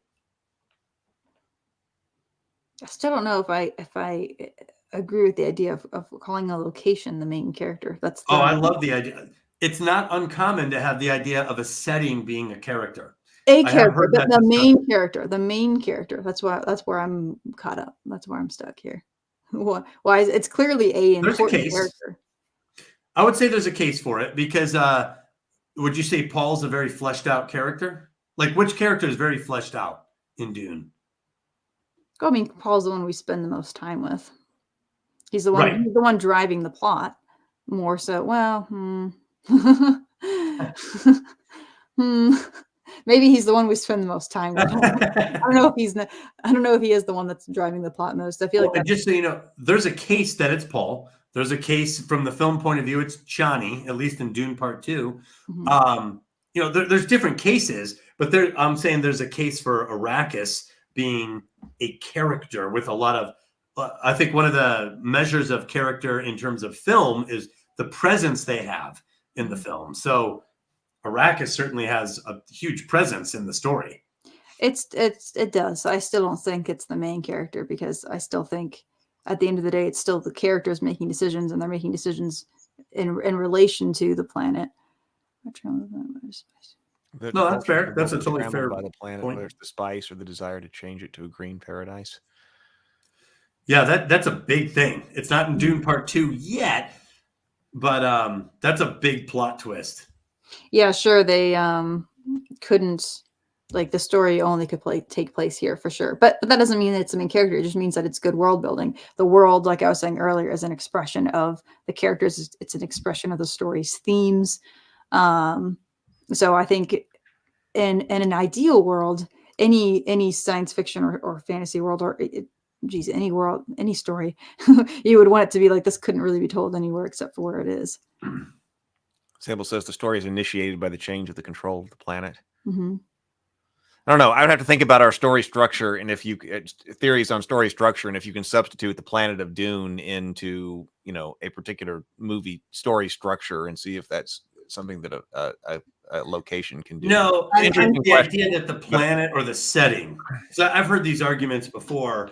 Some successfully, in my opinion, some not. But to what degree is the setting creating a personality in and of itself that is directing a lot of the other characters? And I think there's a case for that type of an argument with Arrakis, that Arrakis has its own person. It's so unique. In fact, they say it's the only planet in the universe that has the spice, only planet that has the sandworms. So it is, as a setting, so unique that it does have kind of its own character. For sure. All right. Did you have more stuff on the structure, Brianna? Oh, yes. I haven't touched the structure yet. Give me a second. I'm going through my notes and seeing if there's anything else first. Okay. Already talked about that. Someone else talk while I'm looking. Well, I'll see if I have some of these other smaller notes or things like this. I never understood if did the Fremen care who the Emperor was? I don't think so. I didn't think so either. And so I didn't think so. But in both the movie and the book, the Paul wants to show the Fremen the signet ring. And I was like, do the Fremen care about the signet ring? No. They probably don't care about the signet ring. So why are we showing the Fremen this? And I was also think that he says that he's the legitimate ruler of Arrakis. He kind of had to. That was a risky thing for him to say, because it's not like they're necessarily going to. Why would they care about him being the? And it seems like, and that's probably not even true anyway. And it felt like in the book, like he only barely made that argument. Like they were kind of resisting him. They were like kind of looking at him like, Jessica was like, careful. tread lightly. I don't know about this one. I don't know about this one.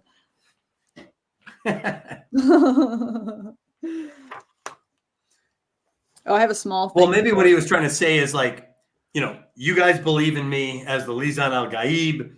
However, I also have a legal claim to the planet. So even the Outworlders. Well, but I was saying he might not have a legal claim to the planet, because if the Emperor is deposing you and is giving it back to the Harkonnen, it seems like the Harkonnen would then have the legal claim. Well, you know how it is in Game of Thrones. A claim can be made. There could be multiple claims made. Let's see which one wins out. Because I think about the Game of Thrones a lot, because it would be because it's different if the king of Westeros is going to try to displace or depose the Starks from Winterfell, because they had Winterfell before the king was there. So the Winterfell really isn't something that the king can give or take away. That's theirs prior to the king. So if the king were trying to take that away, that would be a big thing.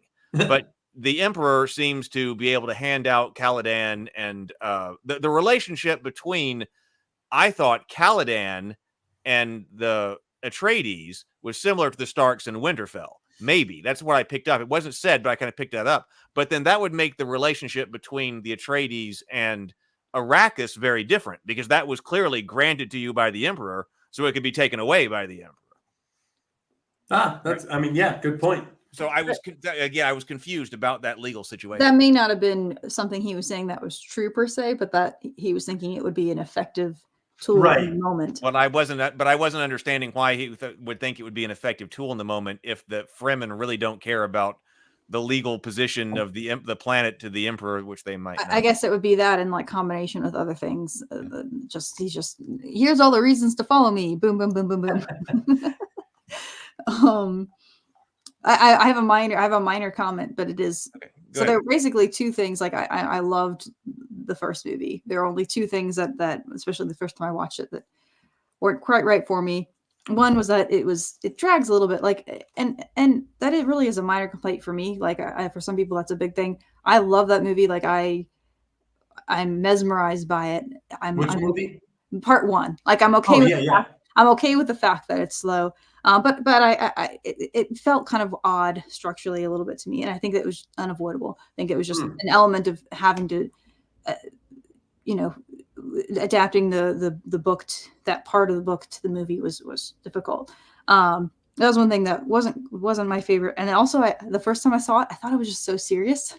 I was like, I like it when movies are, that like you should be able to laugh sometimes, and like when it takes itself too seriously, it's hard for me to take it seriously. So I didn't like that there was no humor. And so I appreciate that both those things were fixed in part two. Part two was very funny. Like there's a lot of humor, and that was great. It created a really fun attitude, a really fun environment to it. And then I thought the structure was really good too. It very much. Now I'm going to, as soon as it's available, I'm going to read the screenplay and look at this in more depth. But it felt just like after watching it, I kind of very roughly wrote down how I think it was structured. And it falls into the 4-act structure, which is my personal opinion. We should stop calling it a 3-act structure. It is 4 distinct, equally length parts. It makes no sense to say. Yeah, it's Act 1, Act 1, Act 2A, Act 2B. It's like let's just say 1, 2, 3, 4. Anyway, I'm gonna do that here. When I say 2 and 3, I mean what people say 2A and 2B, which is dumb. So it fell into this sort of like a more the structure that we're more used to, I think. And because of that, it had a sense of momentum that the first one didn't as much. And there was definitely some things that they moved slightly from the order that it happened in the book in order to accomplish that. So Act 1, your setup. So we have Paul and Jessica introduced to the Fremen ways. We meet the Emperor and Princess Heroine. And then I think you would say when Jessica becomes the Reverend Mother, that might be the shift into Act 2, somewhere around there, right? Act 2, we have our fun and games section, and it follows this very much. So this is usually where things are going well for the hero. We're on an upward swing, right? And there's often, if you have any sort of training sequences or characters are learning something, that always happens in this part of the story. So, of course, this is, the wars in the north are going well. We have the romance between Paul and Shani. The bad guys are struggling there, and they're in, retreat, basically. They're getting frustrated. You have him, he's becoming one of the Fremen. He gets his identity as Muad'Dib. He rides the sandworm. All that happens in Act 2 in the fun and games section. Then the midpoint. So this is often happens right in the middle. We're like, all right, we got to introduce something changes the situation, right? So it could be a false defeat. It could be some sort of or false victory that ends up being more of a defeat. Could be some sort of major setback. In this case, it's a new threat. This is when we meet Freyr Rotha, which is why I think it works structurally, because this happens at the midpoint of this movie, which is exactly where this kind of a thing should happen. So now he is going to be put on Arrakis. So we're putting more pressure on the hero. So we've got pressure on Paul to fulfill his evil destiny. And receiving powerful pushback from Freyr Rotha. And he's getting, pushed, more and more intensely in this direction. And then he has his awakening. He becomes the Messiah. I'm not sure. I have to read the screenplay and look at exactly what length it is. But I think that somewhere around then might be the shift into what I'm saying is Act 3, the last act. Act 4. Act 4. Act 4. So you could say like his death might be kind of like a Valley of Despair moment where we think all is lost. I'm not sure. Again, I had to look at it again, but because that is a major shift. So we're going to say that's the shift into the last act. So in the last act, of course, you get your final battles. Your final plans, your battle. You've got your big shift. Your big. That's not the word I was looking for. Your big push, the final push. We have the big epicness, which then moves into a small, narrow space, right? You've got a whole, we're on sandworms, we've got bombs, lots of big stuff. And then we go down into, we're in this single room and we've got a battle between two people. which is of course what you want in your climactic situation. You have, and then, you know, dark victory, blah, blah, blah, blah. So it followed that, like, in a way that the first one didn't. You know, we set up, things are going well, midpoint changes things. It goes much more, it's much more difficult, a lot of pressure. And then another major shift to go into the end. So, you know, we hear this a million times, nothing new, but I thought that part 2 really like stuck this in a very satisfying way. And the first one didn't. The first one didn't have that kind of structure. I don't think I'd have to really, I feel like you have to really force it to fit into a structure. But I don't know. I haven't like broken it down before. Well, you can also make the case that part 1 was setting up, almost like a film of exposition. You know, setting a lot of plot lines up, triggering the big plot twist with the betrayal by the Emperor. I will say I thought part 1 was slightly better than part 2. Really? You like part 1 more? I did. I liked part. In fact, I'm going to say more than slightly. I think part 1 was a better film. But, this is a big but, we have not seen part 3. And I hate to bring it up, but Empire Strikes Back, when it came out, was not viewed as a superior film to Star Wars by any stretch. Only after we saw Return of the Jedi did we take a look at all 3 and be like, man, Empire is really the heart of it, you know? So sometimes we can't see all of it until it's done. But between the 2, as of now, I think part 1 was a superior film. But that does not mean I disliked part 2. I thought part 2 was excellent. And in many ways, I think part 2 is a work of art. There's so much that is right with this film. However, if you ask me which one would I prefer to watch, I'd probably put on 1 and watch 1. Interesting. Again. Yeah. See, for me, it's part 2, but that's probably just personal preferences, because I am a little bit of a restless viewer. Although I do appreciate like a long epic. Like I loved the first one. Like I don't. Even though I say that I think the structure worked better for the second one, I don't think that that's a flaw. It's right, exactly. Bad. It's just that this one just happened to be that it was easier to fit into that kind of a structure and whatnot. But well, and also I've only seen it once, part 2. So I want to see it again, and I want to see it on IMAX, and I'll probably even have more thoughts then. But yeah, part 1 sticks with me a little bit more as of now, as of March 5th. March 5th, 2024. I wish I had been able to watch part 2 again before this. Like after I watched it, took all these notes, it would have been great to have been able to watch it again before it's nice discussion. Agreed. Yeah. Totally agree. Yeah. So yeah, Druden Fuzz just said it. Part 3 could change a lot if the next film drives home these themes, and we really see what this story was about. Like we've even debated on this stream, you know, what's it about? You know, where is it going? Who's the bad guy? Part 3 is going to answer that. And once that's answered, we're going to relook at all of these films together. Like The Two Towers is my favorite film in The Lord of the Rings. I love that middle one.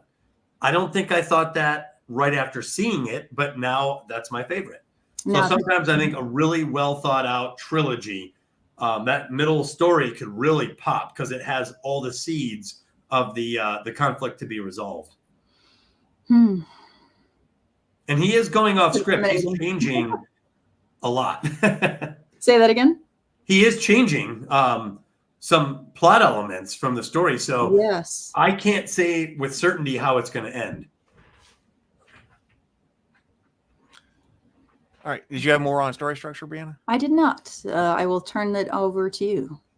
Okay, then let's talk about the end of the movie and how we can improve it, I think. Because we've talked about several times on this stream that one of the key component of the story is that seeing your protagonist, your main character, have to improvise. That you want them to be able to put together a plan, but then you want other things to happen and then start responding to situations. And that seeing your hero improvise is an important part of this. And we don't see that here. And I think that this is a weakness, and that would actually make the story objectively stronger if we actually had to see him improvise at the end of this film in his confrontation with the Emperor, everybody on this planet. One of the problems with this is that we just don't feel a threat, or I didn't. I just did not feel like Paul was going up against a very large threat at the end of this movie, and it was for a variety of reasons. One is that even though we are constantly told, as we talked about last time, the Sardaukar are supposed to be very badass soldiers, the best in the galaxy, we've only really seen them get beaten up. So the Sardaukar are there, who we've beat up throughout the entire movie plenty of times.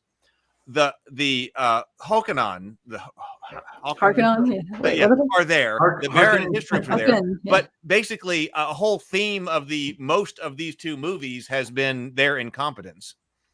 So I'm not really worried about the Baron and his soldiers being there. And then when the Emperor arrives, he's Christopher Walken in his pajamas. So nothing about what he's going up at the end was threatening to me.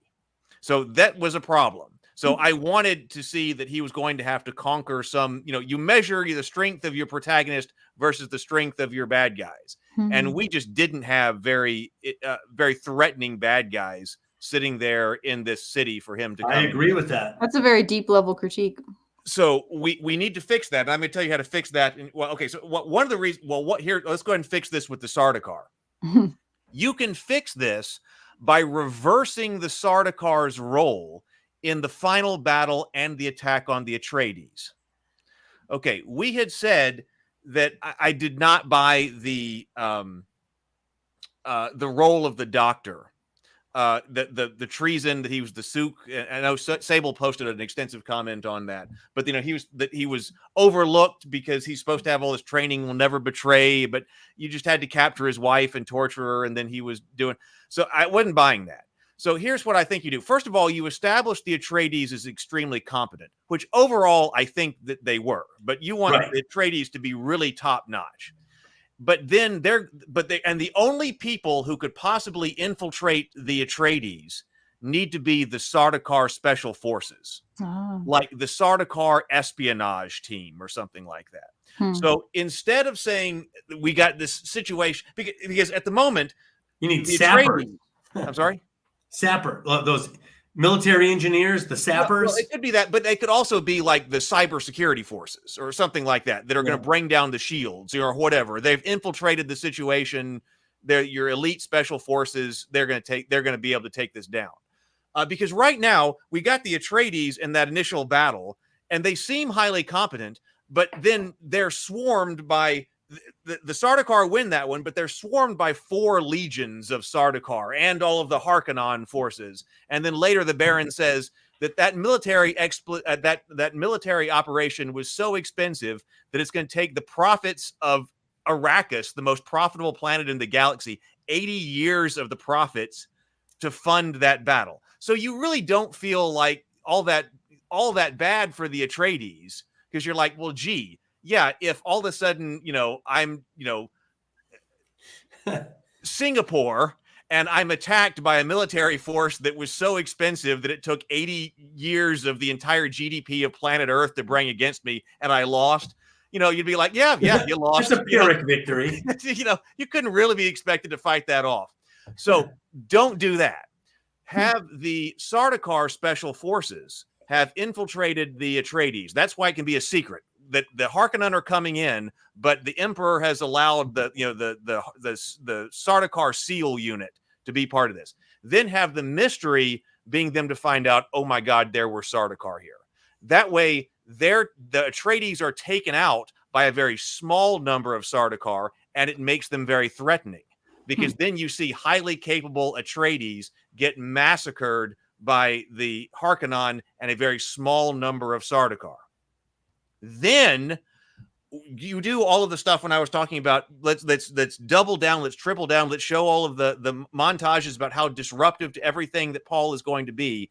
Then you have a capable emperor, not Christopher Walken, a capable emperor who gets so fed up with this, because you really have to push that, I think, to get the emperor to come to this planet. That to me is a weakness as well, that like I've got to be so disruptive out here. Because I mean, if you think about that like okay, it's 1918 or 1925, and I'm going to be so disruptive out here running around in Kuwait that the King of England himself is going to come over here to Kuwait. I mean, you got to be seriously disruptive in order to get that to happen. So you've got to really show that, and then have the emperor get so mad that he's highly capable, and then have him bring 4 legions of Sardaukar to end this situation with Paul. Then you would think, and then talk about this is the most expensive military operation in galactic history, that there's just no way that Paul can ever get out of this. You would feel that more at that point. Okay. But then, okay, we've got to see Paul make a plan. This is when you pay off the desert power over air power. We're going to have we have the sandstorm coming in. Let's use the sandstorm because we're going to have the Sardaukar and the emperor highly dependent upon air power. And one of the things that the emperor that's going to be defeated is the sandstorm, because then you're going to see that the sand is tearing up the engines and whatever, and all of the advantages that the Sardaukar would have had, the emperor would have had with his air power going away. But if you want to put the atomic bombs in there to blow away the mountain or whatever, but a problem in both the book and the movie, in addition to this, is that the only reason the emperor loses is because of an unforced error. Because in both of these, the emperor is told there's a storm coming in, we should go back into orbit, which seems trivially easy for them to do. And that does seem like let's let the storm pass, go back into orbit. And in both cases, in both the book and the movie, and especially in the movie, very quickly, he's like, he just waves off the guy who's like, hey, storm's coming, go up into orbit. I know that some people will say, no, that's completely realistic, because sometimes in real Earth, battles, a major military operation will be lost because one side just made an unforced error. Yeah, you should have just flown up and then gone back into orbit and then come back down after the storm. Well, side note, my grandpa was in the Navy. He always tells the story where he was that person giving the reason some ridiculous loss happened because no one listened to the weatherman. Anyway, I'm thinking of him right now. He loves telling that story. He makes himself sound so smart. Anyway. Weather plays a huge role in military history. They weren't actually in battle at the time, but still.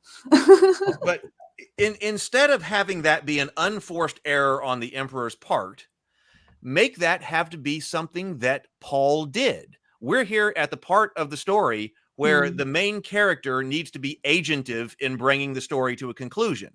So if Paul's like, when Paul's making his plans, he's like, we're going to wait till attack until there's a sandstorm. So we got the sandstorm, but we've got to make sure the emperor doesn't just fly off. So we're going to send this team right over here. Your job is to disable the meteorological satellite installation over here, or the meteorological installation over here. That way the emperor won't have information about the incoming sandstorm and won't leave. If Paul had been agentive in disrupting the emperor's ability to see the sandstorm coming, then that would have been a better, I believe, objectively better story, because it wouldn't have been just the emperor was an idiot and that's how Paul was able to win. Mm-hmm. Put that in Paul's hands. So show the emperor making a bad call because of Paul's tactics. Because of the efforts of Paul. Right. Okay. So, but we got to have this planning session and stuff like that. Now, here's how you subvert this trope, because Paul is supposed to have, the precognitive ability and his ability to see the futures and things like that. So you're like, well, if my main character can see the future, how can I have him improvise? This is a really interesting, I think, could have been an interesting part of this story, because you want to forget that. You want the audience to forget that. So he's going to have this planning session. You guys take out the meteorological station, this right over here. I liked the, we'll get to that in a moment, Sable. But I liked the turning to Chani and saying, no matter what, have him turn to Chani. She's going to lead some attack or whatever, and have him say, no matter what happens, know that I love you. That line, go ahead and have him order that. Then have the plan go exactly like it's supposed to for the first half. Then it starts to fall apart, and Paul has to start improvising. At least that's what the audience thinks. So you ingest all of that. But he's already said there's only one way that I can win. So that twist that Matt Bird was talking about how sometimes in the Mission Impossible series, they would have something happen, and then it would look like it's all falling apart, but then they would twist it when you come back from the commercial and go, no, it actually didn't fall apart. That was part of the team's plan. We planned it that way. That's what you're going to do in here because your main character can see the future. So you have it go, and then it looks like it's falling apart, but then you realize at the end that actually has been the way that Paul has planned this. And he has to do something that nobody else would ever consider that he would do. That's why the Emperor doesn't understand the Sardaukar, that whatever he does to defeat them right there at the end. Oh, yeah, by the way, that's when the worms, they surf the worms in, make a big deal of nobody's ever seen worms like that. They are the ones that killed the Sardaukar regiments and things like that. So that's the triumph of desert power over the air power, have all of that win. But it still looks like the Emperor's got him. And he has to kill Cheney. Have him kill her. Because the Emperor thinks, I've got him. Look, I got his woman or whatever, and we've got all of this. I don't know exactly how you make it happen, but it looks like Paul is down and completely defeated. But the way that he gets out of that is by killing Cheney. Because the Emperor and nobody would be expecting him to do that, and then he is on top and he wins. That reinforces, if you're trying to reinforce the degradation of the character and stuff like that where is he going? That yes, if you press that he wants revenge for his father, and the only way that he could get that was by the death of Cheney. And he even did that and became Emperor. That would be. How does he keep the Fremen loyal to him? That seems like I agreed with all that up until killing Cheney, because it feels like that would be too far for me. I feel like I think some sort of betrayal of her. Well, you could do it as, even if he doesn't actually kill her, he could have sent, it might not be as powerful, but it could work. I mean, I'm still working on that. But like, it could be that she realizes that she's been sent on a suicide mission, that her part of the mission was like a feint or something that wasn't ever actually intended to work. And the only, she went on a feint, and the Sardaukar responded, which allowed him to come in this way with the worms or something. And where he sacrifices a Queen's Gambit. He sacrifices Cheney. He sacrifices Cheney and her. So it could be something like that, but it needs to be something personal like that no one was expecting. And then he's on top. And I think the emotional impact of him, let's say, sacrificing Cheney for that, and then coming out on top, would be much more satisfying than he wins a knife fight at the end. Interesting. Perhaps, although you still want to have a climax be in this narrow pressure cooker, so that I still would want him to go against someone. But yeah, I like sacrifice in the pressure cooker. Huh? Well, Heath's from a tactical standpoint, Heath's idea could still follow that format in that. If he think of it as a giant chessboard, if he's sacrificing Cheney here and then captures the king here, you could still have that confining area, and then Fade Rautha, maybe, who's the bodyguard, or the Dark Knight, try to block that. You could still have the one-on-one combat, which is very common. I think the point was the Emperor's hubris was what caused the unforced error for calling that, at least in the book. See, that could be, but then what I would do is if that, I think it would be better to have it something that Paul directly does. Mm-hmm. But if it's just that the Emperor is too prideful, then I would, first of all, play that up with the Emperor in a couple of scenes beforehand. So, the Emperor is this very prideful individual. When he comes down, he's not going to be, deterred by a sandstorm. But then also still make that part of Paul's plan, that we're going to wait until the sandstorm and whatever. I still think it would be weaker, because then, Gurney would say, isn't the Emperor just going to fly away into orbit till the sandstorm passes? And then Paul could say something like, the Emperor, if we built that into his personality, no, he will never, he's too prideful to ever fly away from this fight, because I'm going to go out there and yell insults, and he's not just going to fly away. I mean, you could have done that as well.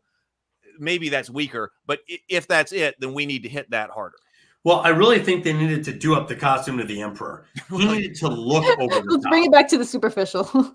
Well, no, because visually speaking, if you're trying to say that the unforced error is based on hubris, well, what does a guy who ignores a sandstorm look like if he's in charge? If he's got that much hubris and he's at the top?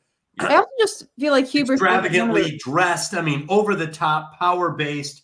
And secondly, that would have a bigger impact when Paul's like, kiss the ring. A guy in a white robe kissing a ring doesn't look as impressive as someone who maybe dressed like a pharaoh, someone who looks over the top, who has a very high opinion of himself, bowing down, kissing the, sand-ridden, weathered visage of Paul.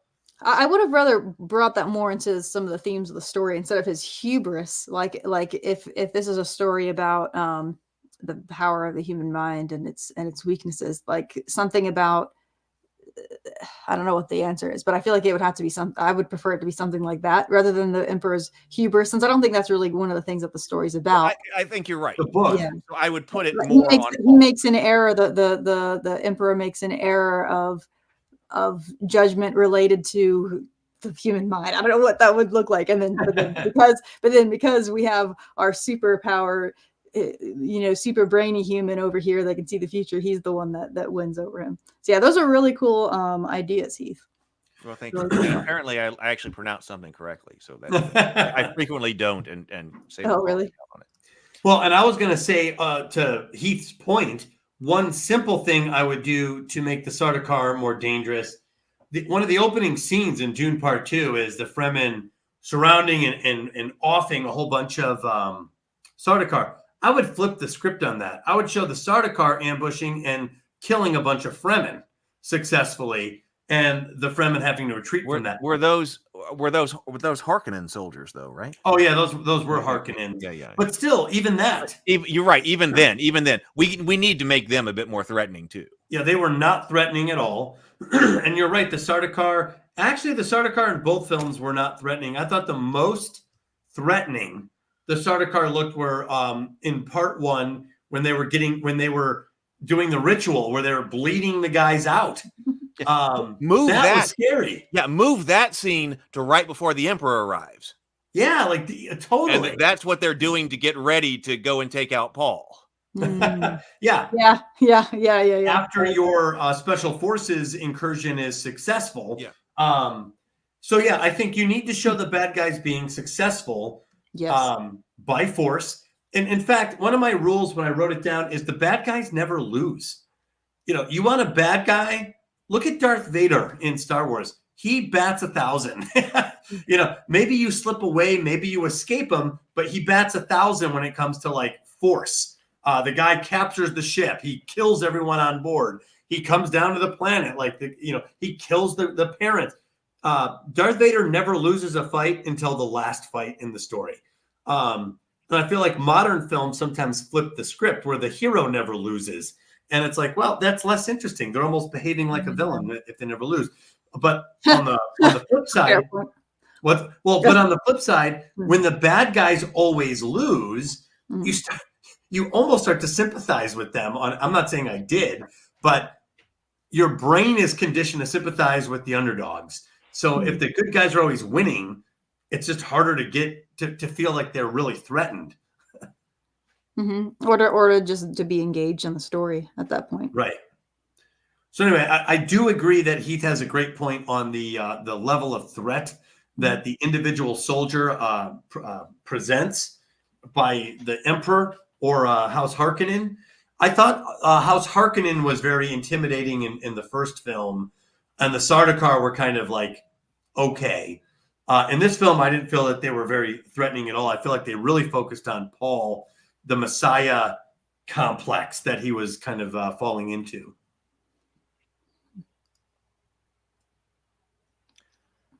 But overall, good movie, right? It was. I mean, the thing was, if you analyze it and pick apart some of the structure, you can. I think those are there.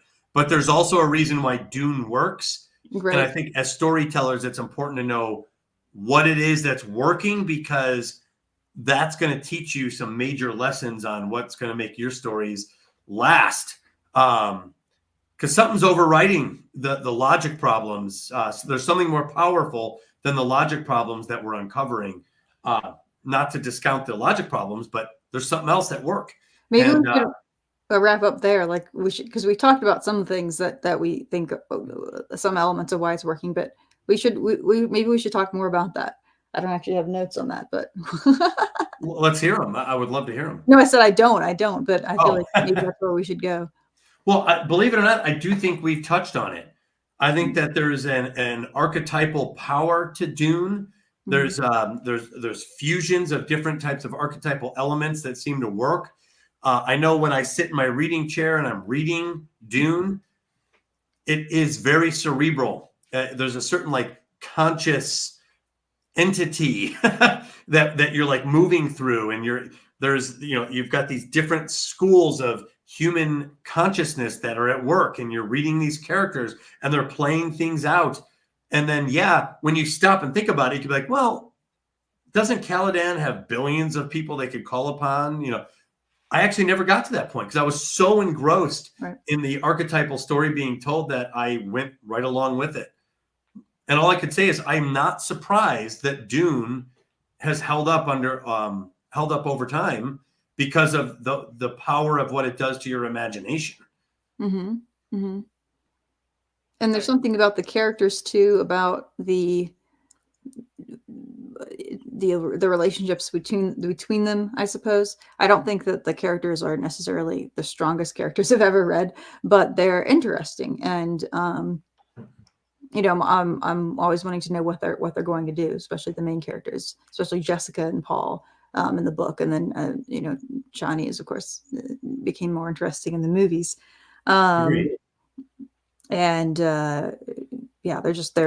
They're flawed, but yet they all have things about them that are very admirable too. And so it makes you want to root for them, sometimes against your better judgment. And there's something just very intriguing and fascinating about character change, even when it's negative. Like positive character change is very satisfying because it's what you want to happen. It's wish fulfillment. It's something you can look up to. But negative character change it's like watching a train wreck. There's that element. There's also like I think it's Brianna, I actually the same itch that like listening to people talk about like gossip or drama does. Did you hear so and so did such thing, and your ears, it's like some primal part of you perks up and you're like, let me listen to the behavior I'm not supposed to do. What did this other human do that I shouldn't do? Let me find out how to not get kicked out of my tribe. And I feel like negative character change kind of it gives that, where you're like, ooh, you would kind of lean in, you'd be like, oh no, that's not what I should do, and you can't stop caring. I totally agree with that. In fact, I had this note written down, and I was going to comment on this in the first 30 minutes of the stream. Character transformation is intriguing to human beings for whatever reason, whether it's good or bad. It almost doesn't matter. When Anakin turns into Vader, we're like, oh man, like look, he's slaughtering younglings. Mm-hmm. I don't know if you've ever seen the movie Black Swan, which is with Natalie Portman. Oh, not yet. It's my brother wanted to watch that for years. You have to see it. I will. So the whole thing is Aronofsky. The premise, it's great. It's a great film. The whole premise is she's a technically perfect ballerina. However, so she could play what's called the White Swan in Swan Lake. Technically perfect ballerina. She's good for the White Swan. She wants to be the Black Swan, and they're like, to be the Black Swan, you can't be technically perfect. You have to be a little bit more intuitive. And this really bothers her because she doesn't seem to have that element. And through the course of the film, you're watching her attempt to transform into the Black Swan. And it's amazing. And anyway, I won't say anything else, but watching transformations in characters is in of itself, I think, a compelling, almost addictive element in story. So, and Paul has both elements. Like he has a lot of positive character change too, and I think that's part of what we're drawn into. Is he's having a Bildungsroman. He's coming into himself. He's becoming a man, and that is there's something about that is also very just fascinating and stirring, I think. Well, because it is growth, right? You're doing something differently. You're handling a situation that may have been over your head before, and now you're handling it. And I think people like to see that. And then in the very next scene, he's not handling it anymore. The bad guys have elevated their game. So, seeing those kind of chess moves in a character and how it affects them, I think is a fascinating thing. Mm-hmm. But you did say something that really stuck with me, the idea that whether the change is a good guy or a good person to a bad person, a bad person to a good person, or inexperienced to experienced, I think it's that or a fall of any change. Yeah, the transformative, as long as it's convincing, I think people will stay with you on those changes. They stick with you too, like you remember them. Yeah, it's almost like you get to like vicariously experience the transformative process, you know. I think it's what I personally like most about story. Is that true? I don't know if that's true. But I feel like the story, well, I was going to say some of the stories I like most involve character changes. I'm thinking about my favorite novel sitting over there. I don't think the characters change at all. So maybe this isn't universally true, but it's one of my there's favorites. Different things that you react to. I think world building is a big one.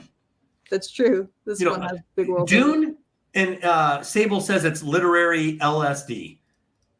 That means it's escapism. Yeah. And that's what you want in a book. When I sit, if I grab Dune off my shelf right now and plant myself right in my reading chair after the stream, I'm out of here. Like I'm on Arrakis.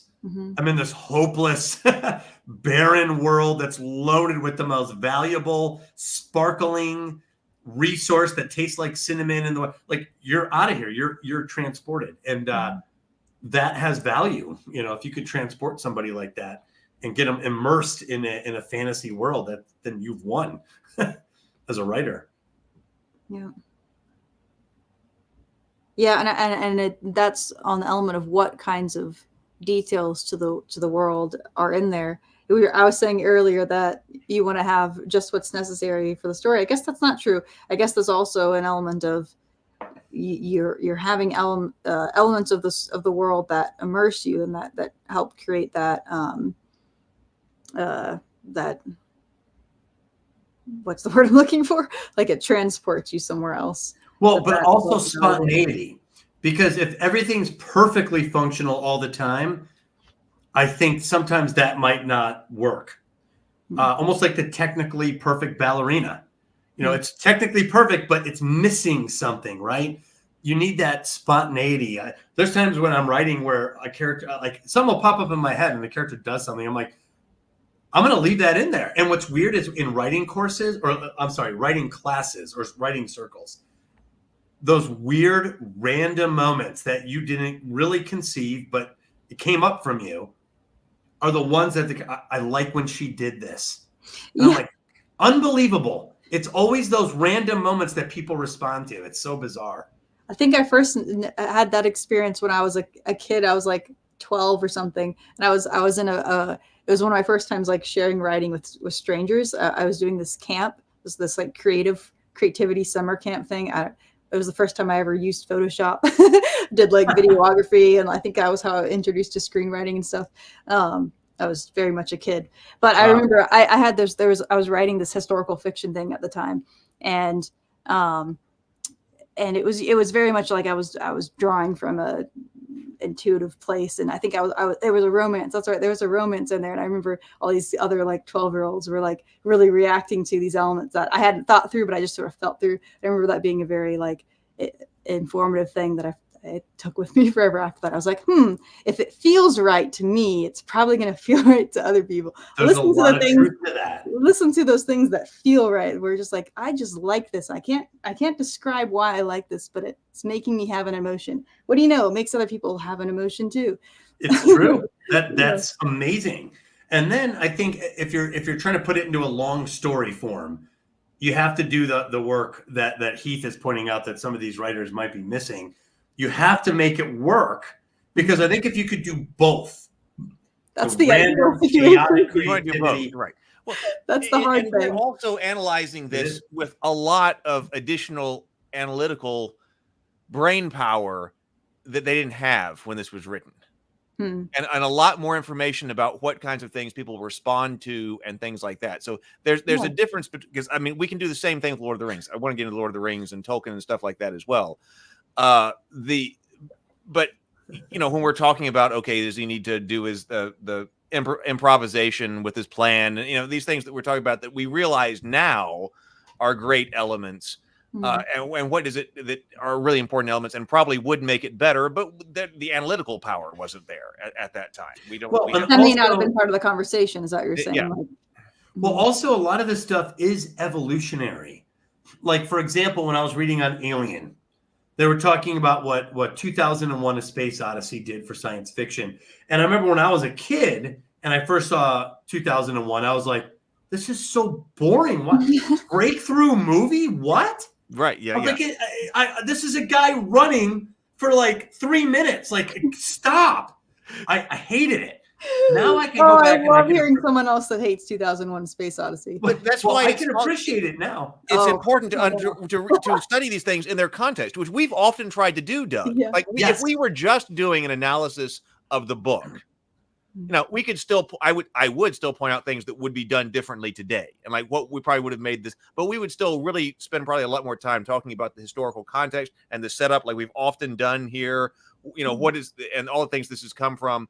We're talking about a retelling of the story today, as well. So that's, when you do have 50 years of totally additional material. And the audience is more evolved. So like, for example, 2001, I'm not going to lie. Like, I'm being honest. I was not only underwhelmed, but like adverse, like, when I saw it, but now I understand it and I can appreciate it because of what it meant, because all science fiction back then in the 50s was all B films, low budget B films. They couldn't do any better. There was no ability to do special effects, and none of it had respect. And it had this like weird subculture. It's like the comic book crowd in the 80s. It was like this underground culture that liked this stuff, but it wasn't mainstream. And then Stanley Kubrick made this ultra believable, ultra realistic, ultra everything NASA astronauts running in zero gravity and now I'm like, oh my God, that would be shocking to see a high budget, totally believable space film at a time when none existed. When you had to look at what else was out there. Right. Yeah. Like home videos almost of like, look at what's made in the 50s. It's not impressive. Yeah, the impact of that on Star Wars and Star Trek, because all of a sudden this had happened and so. Right. So like when Frank Herbert wrote this, he was breaking a mold, and he did it in a way that is very memorable, even to our generation. However, our generation has seen it all. We've seen Star Wars. That's 45 years ago. That's 45 years ago. We've done Star Trek. We've done all these other things. And now it's like, when we go to Dune, we're like, man, this is missing a lot. It's like, well, yeah. That's a good point. It's so fascinating to think about how all knowledge is increasing, right? Like we're increasing scientific knowledge, we're increasing historical knowledge as we, find more evidence of things. I guess we're also increasing storytelling knowledge. Can we put that in a category like that? Oh, I think so. Oh, I think so, because that's such a cool way to think about it. That like we're learning more about it. I think in any art, there's a process. Like Pablo Picasso had mastered realism, which was the thing to master. I could paint and it'll look like a photograph. And then he decides, I'm so bored with I'm going to do cubism. And he invented a new style. And now that's part of the evolution of art, that we're going to break away from realism now. We're going to do something that bothers you, or not bothers, that strikes you. And you can't help but stare at it. And I think Dune's like that. It's something, it's like that abstract art that, yeah, maybe it's not logical, but I can't stop looking at it. It's beautiful, And to think that with each new story that is told, it's building off of the stories that have been told before it, and it's in conversation with it, which is why it's so valuable to go back and read things like this, to read classics and to watch classics, so that you can be part of it. I feel like the more I do that, the more I feel like I can be a part of that conversation. You can never, you can never completely be part of it, because you'll be engaging with things that are modern, that are building off of things that are, like sometimes the influences has permeated so much that you don't have to go to the original source material. I think, for example, of the movie in the 1920s, Metropolis, as so famous. Influential on science fiction movies to come that like you don't have to ever watch that to have ingested the influence of that movie. But yeah, it's cool. Well, and I have a theory that another way of saying I'm glad we read this and watched it and discussed it together. Well, I'm very glad that I read this. I was so glad that I did because it's so foundational and everything. I'm so glad that I did read it. Yeah. Mm-hmm. Well, I have a theory too that guys like George Lucas, let's say, who comes up with Star Wars, it's because he remembers watching those 50s films and like what Heath's doing with Dune, like, how come this is missing? How come this is missing? Exactly. You come up with the next great thing because you took something like Dune and repackaged it the way you feel it should have been done with your current knowledge, and then boom. You know, like the Battle of Hoth. The Battle of Hoth. George Lucas took the setting from The Thing from 1954? 1958? Anyway, the 1950s The Thing. He's like, I want a remote outpost like The Thing. But he wanted the technological terror of War of the Worlds. This unstoppable marching force that comes in and neutralizes your military. You can't stop it. So he took War of the Worlds and The Thing. Boom, you got the Battle of Hoth. And now that's all we remember is the Battle of Hoth. We don't remember 1950s The Thing or the old War of the Worlds. You know? Yeah, that's cool. Yeah. Was there anything else we need to say? I thought that would be a fantastic place to end the conversation. Did you think this was a good conversation, Brianna?